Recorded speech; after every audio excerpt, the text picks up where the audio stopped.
السلام عليكم ورحمة الله وبركاته. الحمد لله رب العالمين والصلاة والسلام على سيد الأنبياء والمرسلين نبينا محمد وعلى آله وأصحابه وأتباعه بإحسان إلى يوم الدين أما بعد. സഹോദരങ്ങളെ, നമ്മൾ സിഫത്തു സ്വലാത്തി നബി സല്ലല്ലാഹു അലൈഹി വസല്ലം എന്ന കിതാബാണ് വായിച്ചുകൊണ്ടിരിക്കുന്നത്. കഴിഞ്ഞ ദിവസം അവസാനമായി നമസ്കാരത്തിലെ നൃത്തത്തെക്കുറിച്ചും അതുപോലെ ചെരുപ്പ് ധരിച്ചുള്ള നമസ്കാരത്തെക്കുറിച്ചും ആയിരുന്നു നമ്മൾ മനസ്സിലാക്കിയത്. അതിനുശേഷമുള്ള മസ്അലകൾ നമുക്ക് വായിക്കാം. ഇനി നമുക്ക് മനസ്സിലാക്കാനുള്ള മസ്അല അസ്സലാത്തു അലൽ മിമ്പർ. ഷെയ്ഖ് അൽബാനി റഹിമഹുല്ലാഹ് അടുത്തതായി വിശദീകരിക്കുന്ന വിഷയം ഇതാണ്: മിമ്പറിൽ വെച്ചുള്ള നമസ്കാരം. നബി സല്ലല്ലാഹു അലൈഹി വസല്ലം മിമ്പറിൽ വെച്ച് നമസ്കരിച്ചിട്ടുണ്ട്. വസല്ല സല്ലല്ലാഹു അലൈഹി വസല്ലം മററതൻ അലൽ മിമ്പർ വഫി റിവായത്തിൻ അന്നഹു ദു 3 ദറജാത്ത്. നബി സല്ലല്ലാഹു അലൈഹി വസല്ലം ഒരിക്കൽ മിമ്പറിൽ വെച്ച് നമസ്കരിച്ചു. അത് തന്നെ ചില റിവായത്തുകളിൽ കാണാം 3 സ്റ്റെപ്പുള്ളതായിരുന്നു ആ മിമ്പർ. അപ്പോൾ ഖുത്ബ പറയാൻ ഒരു മിമ്പർ ഉണ്ടായിരിക്കുക എന്നുള്ളത് സുന്നത്താണ്. അതുപോലെ തന്നെ ആ മിമ്പറിന് 3 സ്റ്റെപ്പ് ഉണ്ടായിരിക്കുക എന്നുള്ളത് സുന്നത്താണ്. അതാണ് നബി സല്ലല്ലാഹു അലൈഹി വസല്ലമയുടെ മിമ്പർ. അതിൽ കൂടുതൽ സ്റ്റെപ്പുകൾ ഉണ്ടാക്കുക എന്നുള്ളത് ഉമവി ഖിലാഫത്തിന്റെ കാലത്തുണ്ടായ ഒരു ബിദ്അത്താണ്. വലിയ ഉയരത്തിൽ 4 5 അതിൽ കൂടുതലൊക്കെ സ്റ്റെപ്പുള്ള മിമ്പർ ഉണ്ടാക്കുക എന്നുള്ളത്. അപ്പോൾ നബി സല്ലല്ലാഹു അലൈഹി വസല്ലം മിമ്പറിൽ നമസ്കരിച്ചു. എങ്ങനെയായിരുന്നു നമസ്കരിച്ചത്? പഠിപ്പിക്കാൻ വേണ്ടിയാണ് നമസ്കാരം, പഠിപ്പിക്കാൻ വേണ്ടി. ഫഖാമ അലൈഹി ഫകബ്ബറ വകബ്ബറ അന്നാസു വറഅഹു വഹുവ അലൽ മിമ്പർ. മിമ്പറിൽ കയറി നിന്ന് തക്ബീർ ചൊല്ലി, ജനങ്ങളും അദ്ദേഹത്തെ പിന്തുടർന്നു. ثم ركع وهو عليه. മിമ്പറിൽ നിന്നുകൊണ്ട് തന്നെ റുക്ഊഉം ചെയ്തു. ثم رفع فنزل القهقراء حتى سجد في اصل المنبر. പിന്നീട് മിമ്പറിൽ നിന്ന് ഇറങ്ങി നിന്ന് പിന്നിലേക്ക് നടന്നു വന്ന് സുജൂദ് ചെയ്തു. മിമ്പറിൽ നിന്ന് ഖിബ്ലക്ക് നേരെ തിരിഞ്ഞ് തന്നെയാണ് നമസ്കരിക്കുന്നത്, റുക്ഊ ചെയ്യുന്നത്. അപ്പോൾ ആളുകൾ പിന്നിൽ അതുപോലെ ചെയ്തു. സുജൂദിന്റെ സമയമായപ്പോൾ ഇറങ്ങി വന്ന് സുജൂദ് ചെയ്തു. ثم عاد. പിന്നെ വീണ്ടും മടങ്ങി മിമ്പറിലേക്ക് പോയി അതുപോലെ രണ്ടാമത്തെ റക്അത്ത് നമസ്കരിച്ചു. حتى فرغ من آخر صلاته ثم أقبل على الناس فقال. നമസ്കാരം കഴിഞ്ഞിട്ട് പറഞ്ഞു: യാ അയ്യുഹന്നാസ്, ജനങ്ങളെ, ഇന്നി സനഅതു ഹാദാ ലിതഅതമ്മു ബി. നിങ്ങൾ എന്നെ പിന്തുടരാൻ വേണ്ടിയാണ് ഞാൻ ഇങ്ങനെ ചെയ്തത്. വലിതഅല്ലമു സലാത്തി, എന്റെ നമസ്കാരം നിങ്ങൾ പഠിക്കാൻ വേണ്ടിയാണ്. അപ്പോൾ നബി സല്ലല്ലാഹു അലൈഹി വസല്ലം നമസ്കരിച്ചതുപോലെ നമസ്കരിക്കണം. അതുകൊണ്ടാണ് നമസ്കാരത്തിന്റെ നിയമങ്ങൾ, മസ്അലകൾ വാക്കാൽ പറഞ്ഞ് അവസാനിപ്പിക്കാതെ നബി സല്ലല്ലാഹു അലൈഹി വസല്ലം എന്ത് ചെയ്തത്? പ്രവർത്തിച്ച് കാണിച്ചു കൊടുത്തു. ഇങ്ങനെ മിമ്പറിൽ വെച്ച് നമസ്കരിച്ച് സഹാബത്തിന് കാണിച്ചു കൊടുത്തു. സല്ലു കമാ റഅയ്തുമൂനി ഉസല്ലി. ഞാൻ നമസ്കരിക്കുന്നത് എങ്ങനെയാണോ നിങ്ങൾ കണ്ടത് അതുപോലെ നമസ്കരിക്കണം എന്ന് പറഞ്ഞുറപ്പിക്കുകയും ചെയ്തു. അപ്പോൾ നമസ്കാരത്തിലുള്ള സുന്നത്തുകൾ പിന്തുടരേണ്ടതിന്റെ പ്രാധാന്യം ഈ സംഭവത്തിൽ നിന്ന് മനസ്സിലാക്കാം. ഇമാം ബുഖാരി മുസ്ലിമും ഉദ്ധരിച്ചിട്ടുള്ളതാണ് ഈ ഹദീസ്. അടുത്ത മസ്അല അസ്സുത്രതു വവുജൂബുഹ. നമസ്കാരത്തിൽ നിർബന്ധമായിട്ടുള്ള കാര്യമാണ് സുത്ര എന്ന് പറയുന്നത്. എന്താണ് സുത്ര എന്ന് പറഞ്ഞാൽ? മറ എന്നാണ് സുത്ര എന്ന വാക്കിന്റെ അർത്ഥം. നമ്മൾ ഔറത്ത് മറക്കുന്നതിന് സത്രുൽ ഔറ എന്നാണ് പറയുന്നത്. അപ്പോൾ ഒരു മറ സ്വീകരിക്കണം നമസ്കരിക്കുന്ന ആൾ. ആ മറ സ്വീകരിക്കുന്നത് അതിന്റെ ഹുക്ം എന്താണ്? ചില പണ്ഡിതന്മാർ വാജിബാണെന്ന് പറഞ്ഞിട്ടുണ്ട്. അതിൽപ്പെട്ട ആളാണ് ഷെയ്ഖ് അൽബാനി റഹിമഹുല്ലാഹ്. മറ്റു ചില ഉലമാക്കൾ മുഅക്കദത്തായ സുന്നത്താണ് എന്ന് പറഞ്ഞിട്ടുണ്ട്. ഷെയ്ഖ് ഇബ്നു ബാസ് റഹിമഹുല്ലാഹ് അങ്ങനെയാണ് പറഞ്ഞിട്ടുള്ളത്. പക്ഷേ ദലീലുകൾ പരിശോധിക്കുമ്പോൾ, ഹദീസുകൾ പരിശോധിക്കുമ്പോൾ, ഇനി നമ്മൾ വായിക്കാൻ പോകുന്ന ഹദീസുകൾ കേൾക്കുമ്പോൾ നമുക്ക് ബോധ്യപ്പെടും വാജിബാണ് സുത്ര എന്ന് പറയുന്നത്.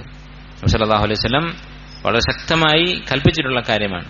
വകാന സല്ലല്ലാഹു അലൈഹി വസല്ലം യഖിഫു ഖരീബൻ മിന സുത്ര.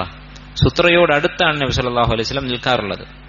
അതായത് നമസ്കരിക്കുമ്പോൾ ഒരു മറ, നമ്മുടെ മുമ്പിൽ ഒരു ചുമര് അല്ലെങ്കിൽ എന്തെങ്കിലും ഒരു വസ്തു, കുറച്ചെങ്കിലും ഉയരമുള്ളൊരു വസ്തു, ഒരു കസേരയോ ഇങ്ങനെ എന്തെങ്കിലും ഒരു സാധനം ഉണ്ടായിരിക്കണം. അല്ലെങ്കിൽ പള്ളിയിലെ തൂണാണെങ്കിൽ തൂണ്, അതല്ലെങ്കിൽ ഒരു മനുഷ്യന്റെ പിന്നിൽ നമുക്ക് നമസ്കരിക്കാം. അതിനെക്കുറിച്ച് ഇൻഷാ അല്ലാഹ് ഹദീസുകൾ വായിക്കുമ്പോൾ മനസ്സിലാവും. നബി സല്ലല്ലാഹു അലൈഹി വസല്ലം സുത്രയോട് അടുത്താണ് നിൽക്കാറുള്ളത്. ചുമരാണ് സുത്രയെങ്കിൽ ആ ചുമരിനോട് അടുത്ത്. ഫകാന ബൈനഹു വബൈനൽ ജിദാരി 3 അസ്റുഅൻ.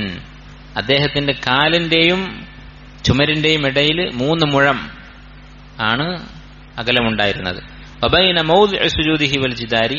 ഇനി ആ മറയും അല്ലെങ്കിൽ ചുമരും സുജൂദ് ചെയ്യുന്ന സ്ഥലവും തമ്മിലുള്ള അകലം മമറുഷാത്ത്, ഒരു ആടിന് നടന്നു പോകാനുള്ള അത്രയും സ്ഥലമായിരിക്കും. ഇപ്പൊ നമ്മൾ സുജൂദ് ചെയ്യുന്ന അവിടുന്ന് ഒരാടിന് നടന്നു പോകാനുള്ള കുറച്ച് സ്ഥലം മതി. അത്രയും സ്ഥലം വിട്ടിട്ടായിരിക്കണം ഈ സുത്ര വെക്കുന്നത്. ആ ചുമരിൽ തന്നെ പോയി സുജൂദ് ചെയ്യുന്ന, അതിനെ ചാരി സുജൂദ് ചെയ്യുന്ന അങ്ങനെ നിൽക്കരുത്. വകാന യഖൂൽ, സല്ലല്ലാഹു അലൈഹി വസല്ലം പറയാറുണ്ട്, ലാ തുസല്ലി ഇല്ലാ ഇലാ സുത്ര, സുത്രയിലേക്കല്ലാതെ നീ നമസ്കരിക്കരുത് എന്ന് കൽപ്പിച്ചിട്ടുണ്ട്. അപ്പൊ സുത്ര വാജിബാണെന്നുള്ള ഹദീസാണ് തെളിവ്.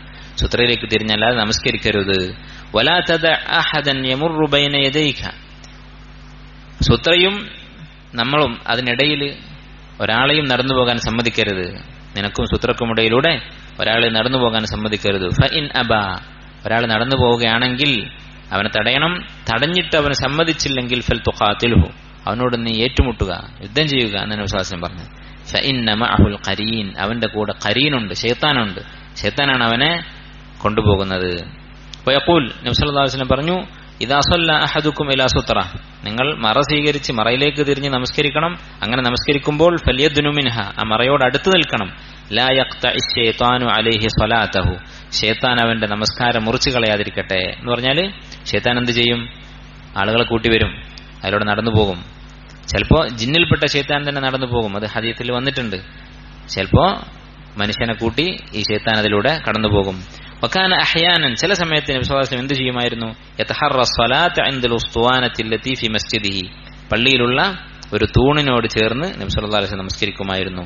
വകാന ഇദാ സല്ല ഫി ഫളാഇൻ ലൈസ ഫീഹി ഷൈഉൻ യസ്തതിറു ബിഹി, ഈ ഒരു മരുഭൂമിയിൽ നമസ്കരിക്കുമ്പോൾ അല്ലെ മറയായിട്ടൊന്നും കിട്ടാനില്ലെങ്കിൽ എന്ത് ചെയ്യും? തൂണില്ല, ചുമരില്ല. അങ്ങനെ ആയാൽ പോലും ഗറസ ബൈന യദൈഹി ഹിർബതൻ, ഒരു കുന്തം ആയുധം മുന്നിൽ കുത്തിവെക്കുമായിരുന്നു. ഫസല്ല ഇലൈഹ വന്നാസു വറാഅഹു, അങ്ങോട്ട് തിരിഞ്ഞ് നമസ്കരിക്കും, ജനങ്ങൾ മഅ്മൂമിങ്ങൾ പിറകിൽ നിൽക്കും. അപ്പൊ ഇതെന്ത് മനസ്സിലാക്കാം? ഇമാമിനും മുൻഫരിദിനുമാണ് സുത്ര വേണ്ടത്. ഇമാമിനും ഒറ്റയ്ക്ക് നമസ്കരിക്കുന്ന ആൾക്ക്. മഅ്മൂമിങ്ങൾക്ക് സുത്ര വേണ്ട. മഅ്മൂമിങ്ങളുടെ സുത്ര ഇമാമിന്റെ സുത്രയാണ്. ഇമാമിനെ മറയുണ്ടായാൽ മതി. ഇപ്പോ ഒരാൾക്ക് ഉളു നഷ്ടപ്പെട്ടു, ഒന്നാമത്തെ സഫിലുള്ള ഒരാൾക്ക്, അയാൾക്ക് എന്ത് ചെയ്യാം? രണ്ടാമത്തെ മൂന്നാമത്തെ സഫിന്റെ ഇടയിലൂടെ നടന്നു പോകാം. ഒന്നാമത്തെ സഫിലുള്ള ഒരാൾക്ക് ഉളു മുറിഞ്ഞാൽ ഒന്നാമത്തെയും രണ്ടാമത്തെ സഫിന്റെ ഇടയിലൂടെ ആ വഴിയിലൂടെ നടന്ന് അയാൾക്ക് വേണമെങ്കിൽ പുറത്തേക്ക് പോകാം. അല്ലെങ്കിൽ ഇപ്പൊ ഒരു കുട്ടി പിന്നിലുള്ള മൂന്നാമത്തെ നാലാമത്തെ സഫിന്റെ ഇടയിലൂടെ ഓടിക്കളിച്ചു, അതുകൊണ്ടൊരു കുഴപ്പമില്ല. കാരണം അവരുടെയൊക്കെ സുത്ര ഇമാമിന്റെ സുത്രയാണ്. എന്നാൽ ഒറ്റക്ക് നമസ്കരിക്കുന്ന ആൾക്ക് സുത്ര വേണം. അങ്ങനെ മരുഭൂമിയിൽ ഒഴിഞ്ഞ സ്ഥലത്താണെങ്കിൽ പോലും ഒരു കുന്തം വെച്ചാണ് നബി നമസ്കരിക്കാറുള്ളത്. വഅഹ്യാനൻ, ചിലപ്പോഴെന്ത് ചെയ്യും? കാന യുഅർരിദു റാഹിലതഹു, തന്റെ വാഹനത്തെ വീതിയിൽ നിർത്തും. ഒട്ടകത്തെ എന്ത് ചെയ്യും? വീതിയിൽ വിലങ്ങനെ നിർത്തും. അതായത് ഒട്ടകത്തിന്റെ മുഖത്തിന് നേരെ തിരിഞ്ഞ് നമസ്കരിക്കൂല, മറിച്ച് തന്റെ കുറുകയായിട്ട് ഒട്ടകത്തെ നിർത്തിയിടും. ഫയുസല്ലി ഇലൈഹി, എന്നിട്ട് അതിലേക്ക് തിരിഞ്ഞ് നമസ്കരിക്കും. ഇതിൽ നിന്ന് മനസ്സിലാക്കാവുന്ന ഒരു കാര്യം എന്താണ്? ചില ഉലമാക്കൾ പറഞ്ഞിട്ടുള്ളത്, ഒരു ജീവനുള്ള വസ്തുവിനെ സുത്രയാക്കുകയാണെങ്കിൽ, മനുഷ്യനോ അല്ലെങ്കിൽ കന്നുകാലികൾക്ക് സുത്രയാക്കുകയാണെങ്കിൽ അതിന് അഭിമുഖമായി നമസ്കരിക്കരുത്. ഒരാൾ ഇങ്ങോട്ട് തിരിഞ്ഞിരിക്കുകയാണ്, അവന്റെ നേരെ നമസ്കരിക്കുക. കാരണം എന്താ? അത് ആ വസ്തുവിന് സുജൂദ് ചെയ്യുന്നത് പോലെ ആയിപ്പോകും. അങ്ങനെ തോന്നും. അങ്ങനെ ഉദ്ദേശിക്കുന്നില്ലെങ്കിലും അത് ഒഴിവാക്കാൻ വേണ്ടി അങ്ങോട്ട് തിരിഞ്ഞിരിക്കുന്ന ആളെ അയാളുടെ പിറകിലേക്ക് നമുക്ക് നമസ്കരിക്കാം. അതുപോലെ തന്നെ ചില ഫുഖഹാക്കൾ പറഞ്ഞിട്ടുണ്ട്, കല്ല് സുത്രയാക്കുകയാണെങ്കിൽ, കല്ലാണ് കിട്ടിയത് സുത്രയാക്കാൻ, അപ്പൊ എന്ത് ചെയ്യണം? കുറെ കല്ല് വാരിക്കൂട്ടണം, എന്നിട്ട് അടുത്തടുത്തായിട്ട് നിരത്തി വെച്ചിട്ട് നമസ്കരിക്കണം. ഒറ്റ കല്ലിന്റെ നേരെ നമസ്കരിച്ചാൽ അതും കല്ലിനെ ആരാധിക്കുന്ന, ബിംബത്തെ ആരാധിക്കുന്ന ആൾക്കാരോടുള്ള ഒരു തശബ്ബുഹ്, അവരോടുള്ള ഒരു അനുകരണം അതിൽ വരും. അതുകൊണ്ട് അത് ഒഴിവാക്കാൻ വേണ്ടി കല്ലാണെങ്കിൽ ഒന്നിൽ കൂടുതൽ കല്ല് വെക്കണമെന്ന് ചില ഫുഖഹാക്കൾ പറഞ്ഞിട്ടുണ്ട്. വഹാദ ഖിലാഫു സ്വലാത്തി ഫി അഅ്താനിൽ ഇബിൽ, ഒട്ടകത്തിന്റെ ആലയില് തൊഴുത്തില് നമസ്കരിക്കരുത് എന്ന് പറഞ്ഞിട്ടുണ്ട്. ശാസ്ത്രം വിലക്കിയിട്ടുണ്ട്. അതും ഇതും തമ്മിൽ വൈരുദ്ധ്യമില്ല. കാരണം എന്താ? ഒട്ടകത്തെ വേറൊരു സ്ഥലത്ത് നിർത്തിയിട്ടാണ് നമസ്കരിക്കുന്നത്, അതിന്റെ തൊഴുത്തിൽ നമസ്കരിക്കാൻ പാടില്ല. ഫഇന്നഹു നഹ അൻഹ, നബി അത് വിലക്കിയതായി ഹദീസിൽ സ്ഥിരപ്പെട്ടിട്ടുണ്ട്. വഅഹ്യാനൻ കാന യഖുദു അർ-റഹ്ല ഫയഅദിലുഹു ഫയുസല്ലി ഇലാ ആഖിറതിഹി, ചിലപ്പോൾ എന്ത് ചെയ്യും? ഒട്ടകപ്പുറത്ത് ഇരിക്കാൻ ഉപയോഗിക്കുന്ന സീറ്റ് എടുത്തു വെച്ചിട്ട് അതിലേക്ക് തിരിഞ്ഞ്, അതിന്റെ പിറകിൽ ചാരുന്ന ആ ഭാഗം അതിലേക്ക് തിരിഞ്ഞ് നമസ്കരിക്കുമായിരുന്നു. വകാന യഖൂൽ, നബി സല്ലല്ലാഹു അലൈഹി വസല്ലം ചിലപ്പോൾ പറഞ്ഞിട്ടുണ്ട്, ഇദാ വദഅ അഹദുകും ബൈന യദൈഹി മിസ്ല മുഖിറത്തിർ റഹൽ, ഒരു സുത്രയുടെ അളവ് പറഞ്ഞു തരികയാണ്. നിങ്ങൾ ആരെങ്കിലും നമസ്കരിക്കുമ്പോൾ ഒട്ടകപ്പുറത്ത് ചാരിയിരിക്കാൻ വെക്കുന്ന ആ സീറ്റ്, അതിന്റെ പിറകിലുള്ള ആ ഏറ്റവും പിറകിൽ ചാരാൻ ഉപയോഗിക്കുന്ന ആ ഭാഗം, അത്രയും വലുപ്പമുള്ള ഒരു സുത്ര വെച്ച് കഴിഞ്ഞാൽ ഫല്യുസല്ലി, അത് അവന് മതിയാകും, അതിലേക്ക് തിരിഞ്ഞ് നമസ്കരിച്ചു കൊള്ളട്ടെ. വലാ യുബാലി മൻ മറ വറഅ ദാലിക്, അതിനപ്പുറത്തുകൂടെ പിന്നെ ഒരാൾ നടന്നു പോയാൽ അവനത് കാര്യമാക്കേണ്ടതില്ല. എന്നാൽ നമ്മൾ ഈ വലിപ്പം, അതായത് ഒട്ടകപ്പുറത്തുള്ള സീറ്റിന്റെ ആ ചാരുന്ന ഭാഗത്തിന്റെ വലിപ്പം എന്ന് പറയുന്നത് ഒരു 3/4 മുഴം എന്നൊക്കെയാണ് ഉലമാക്കൾ പറയുന്നത്, ഒരു മുഴത്തിന്റെ താഴെ. അപ്പൊ അത്രേ ഉണ്ടാവുള്ളൂ. അത്രയുള്ളൊരു സുത്ര വെച്ചിട്ട് അതിന്റെ അപ്പുറത്തൂടെ ഒരാൾ പോയാൽ നമുക്ക് നമ്മുടെ മുമ്പിലൂടെ നടന്നു പോയ പോലെ തോന്നും, പക്ഷെ അത് കാര്യമാക്കേണ്ടതില്ല എന്ന് നബി സല്ലല്ലാഹു അലൈഹി വസല്ലം പറഞ്ഞിട്ടുണ്ട്. വസല്ല മറത്തൻ ഇല ഷജറ, ഒരിക്കൽ ഒരു മരത്തിലേക്ക് തിരിഞ്ഞ് നമസ്കരിച്ചിട്ടുണ്ട്. വകാന അഹ്യാൻ യുസല്ലി ഇല സരീരി വആയിഷത്തു റളിയല്ലാഹു അൻഹ മുൽതജിഅത്തുൻ അലൈഹി, ചിലപ്പോ കട്ടിലിലേക്ക് തിരിഞ്ഞ് നമസ്കരിക്കും. അപ്പൊ കട്ടില് മതി സുത്രയായിട്ട്. ആയിഷ റളിയല്ലാഹു അൻഹ അതിന്റെ മുകളിൽ കിടന്നുറങ്ങുന്നുണ്ടായിരിക്കും. അങ്ങനെ നമസ്കരിച്ചിട്ടുണ്ട്. വകാന സല്ലല്ലാഹു അലൈഹി വസല്ലം ലാ യദഉ ശൈഅൻ യമുറു ബൈനഹു വബൈന സുത്ര, തനിക്കും സുത്രക്കുമിടയിൽ ഒരാളെയും ഒരു വസ്തുവിനെയും നടന്നു പോകാൻ നബി സല്ലല്ലാഹു അലൈഹി വസല്ലം അനുവദിക്കാറില്ല. ഇമാം ഇബ്നുൽ ഖയ്യിം റഹിമഹുല്ലാ അദ്ദേഹം ഈ സുത്രയുടെ ഒരു ഹിക്മത്ത് പറഞ്ഞിട്ടുണ്ട്. എന്തുകൊണ്ടാണ് സുത്ര ഇത്ര നിർബന്ധം പിടിക്കുന്നത്? എന്തുകൊണ്ടാണ് സുത്രക്കും നമുക്കിടയിൽ ഒരാൾ നടന്നു പോകുമ്പോൾ അവനോട് യുദ്ധം ചെയ്യണം എന്നൊക്കെ പറഞ്ഞത്? പറയാൻ കാരണം ഇബ്നുൽ ഖയ്യിമിന്റെ ഇസ്തിംബാത്താണ്. അദ്ദേഹം മനസ്സിലാക്കിയത് അള്ളാഹുമായിട്ടുള്ള മുനാജാത്താണ് നമസ്കാരം എന്ന് പറയുന്നത്. അപ്പൊ നമ്മൾ ഒരു സ്വകാര്യ സംഭാഷണമാണ് നടത്തുന്നത്. ആ സംഭാഷണം മുറിക്കുന്ന പോലെയാണ് അതിനിടയിലൂടെ ഒരാൾ നടന്നു പോകുമ്പോൾ. നമ്മളിപ്പോൾ ഒരാളോട് കാര്യമായിട്ടൊരു സ്വകാര്യം പറയുമ്പോൾ അതിന്റെ ഇടയിൽ മൂന്നാമത്തെ ഒരാൾ ഇടക്ക് കയറിയാൽ എന്തായിരിക്കും? അതായിരിക്കാം ഇത്ര ഗൗരവമായി സുത്രയുടെ കാര്യം പറയാൻ കാരണം എന്നാണ് ഇബ്നുൽ ഖയ്യിം റഹിമഹുല്ലാഹ് പറഞ്ഞത്. അതുപോലെ തന്നെ ഫുഖഹാക്കൾ പറഞ്ഞിട്ടുള്ള കാര്യമാണ് ഖുശൂ ആണ് സുത്രയുടെ അടിസ്ഥാന കാരണം.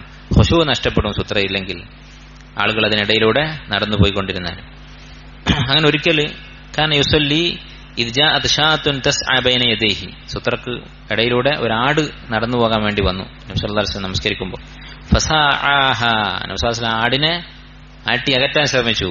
ഹത്ത അൽസഖ ബത്നഹു ബിൽ ഹായിദ്, നബി സല്ലല്ലാഹു അലൈഹി വസല്ലം ഇങ്ങനെ മുന്നിലേക്ക് പോയി തന്റെ വയറ് ചുമരിൽ പോയിട്ട് തട്ടുന്ന വിധത്തിൽ മുന്നോട്ട് പോയി. അപ്പോൾ തനിക്ക് സുത്രക്കും ഇടയിൽ, അതായത് ചുമരാണ് സുത്ര, അപ്പൊ അതിനിടയിൽ ആട് പോകരുതെന്ന് വിചാരിച്ച് അങ്ങനെ മുന്നോട്ട് പോയി അവസാനം ചുമരിൽ പോയി തട്ടി നബി സല്ലല്ലാഹു അലൈഹി വസല്ലം. അപ്പൊ അത്രയും ഗൗരവം സുത്രയുടെ കാര്യത്തിന് നബി സല്ലല്ലാഹു അലൈഹി വസല്ലം കൊടുത്തിരുന്നു. അപ്പൊ ആട് പിന്നിലൂടെ പോയി, എന്നിട്ട് പിന്നിലേക്ക് ഇറങ്ങി വന്ന് നമസ്കരിച്ചു. വസല്ല സ്വലാത്തൻ മക്തൂബത്തൻ ഫദമ്മ യദഹു, ഒരിക്കൽ നബി സല്ലല്ലാഹു അലൈഹി വസല്ലം ഫർദ് നമസ്കാരം നിസ്കരിക്കുകയായിരുന്നു. ഫദമ്മ യദഹു, കൈ ഇങ്ങനെ പിടിച്ചു നമസ്കാരത്തിൽ.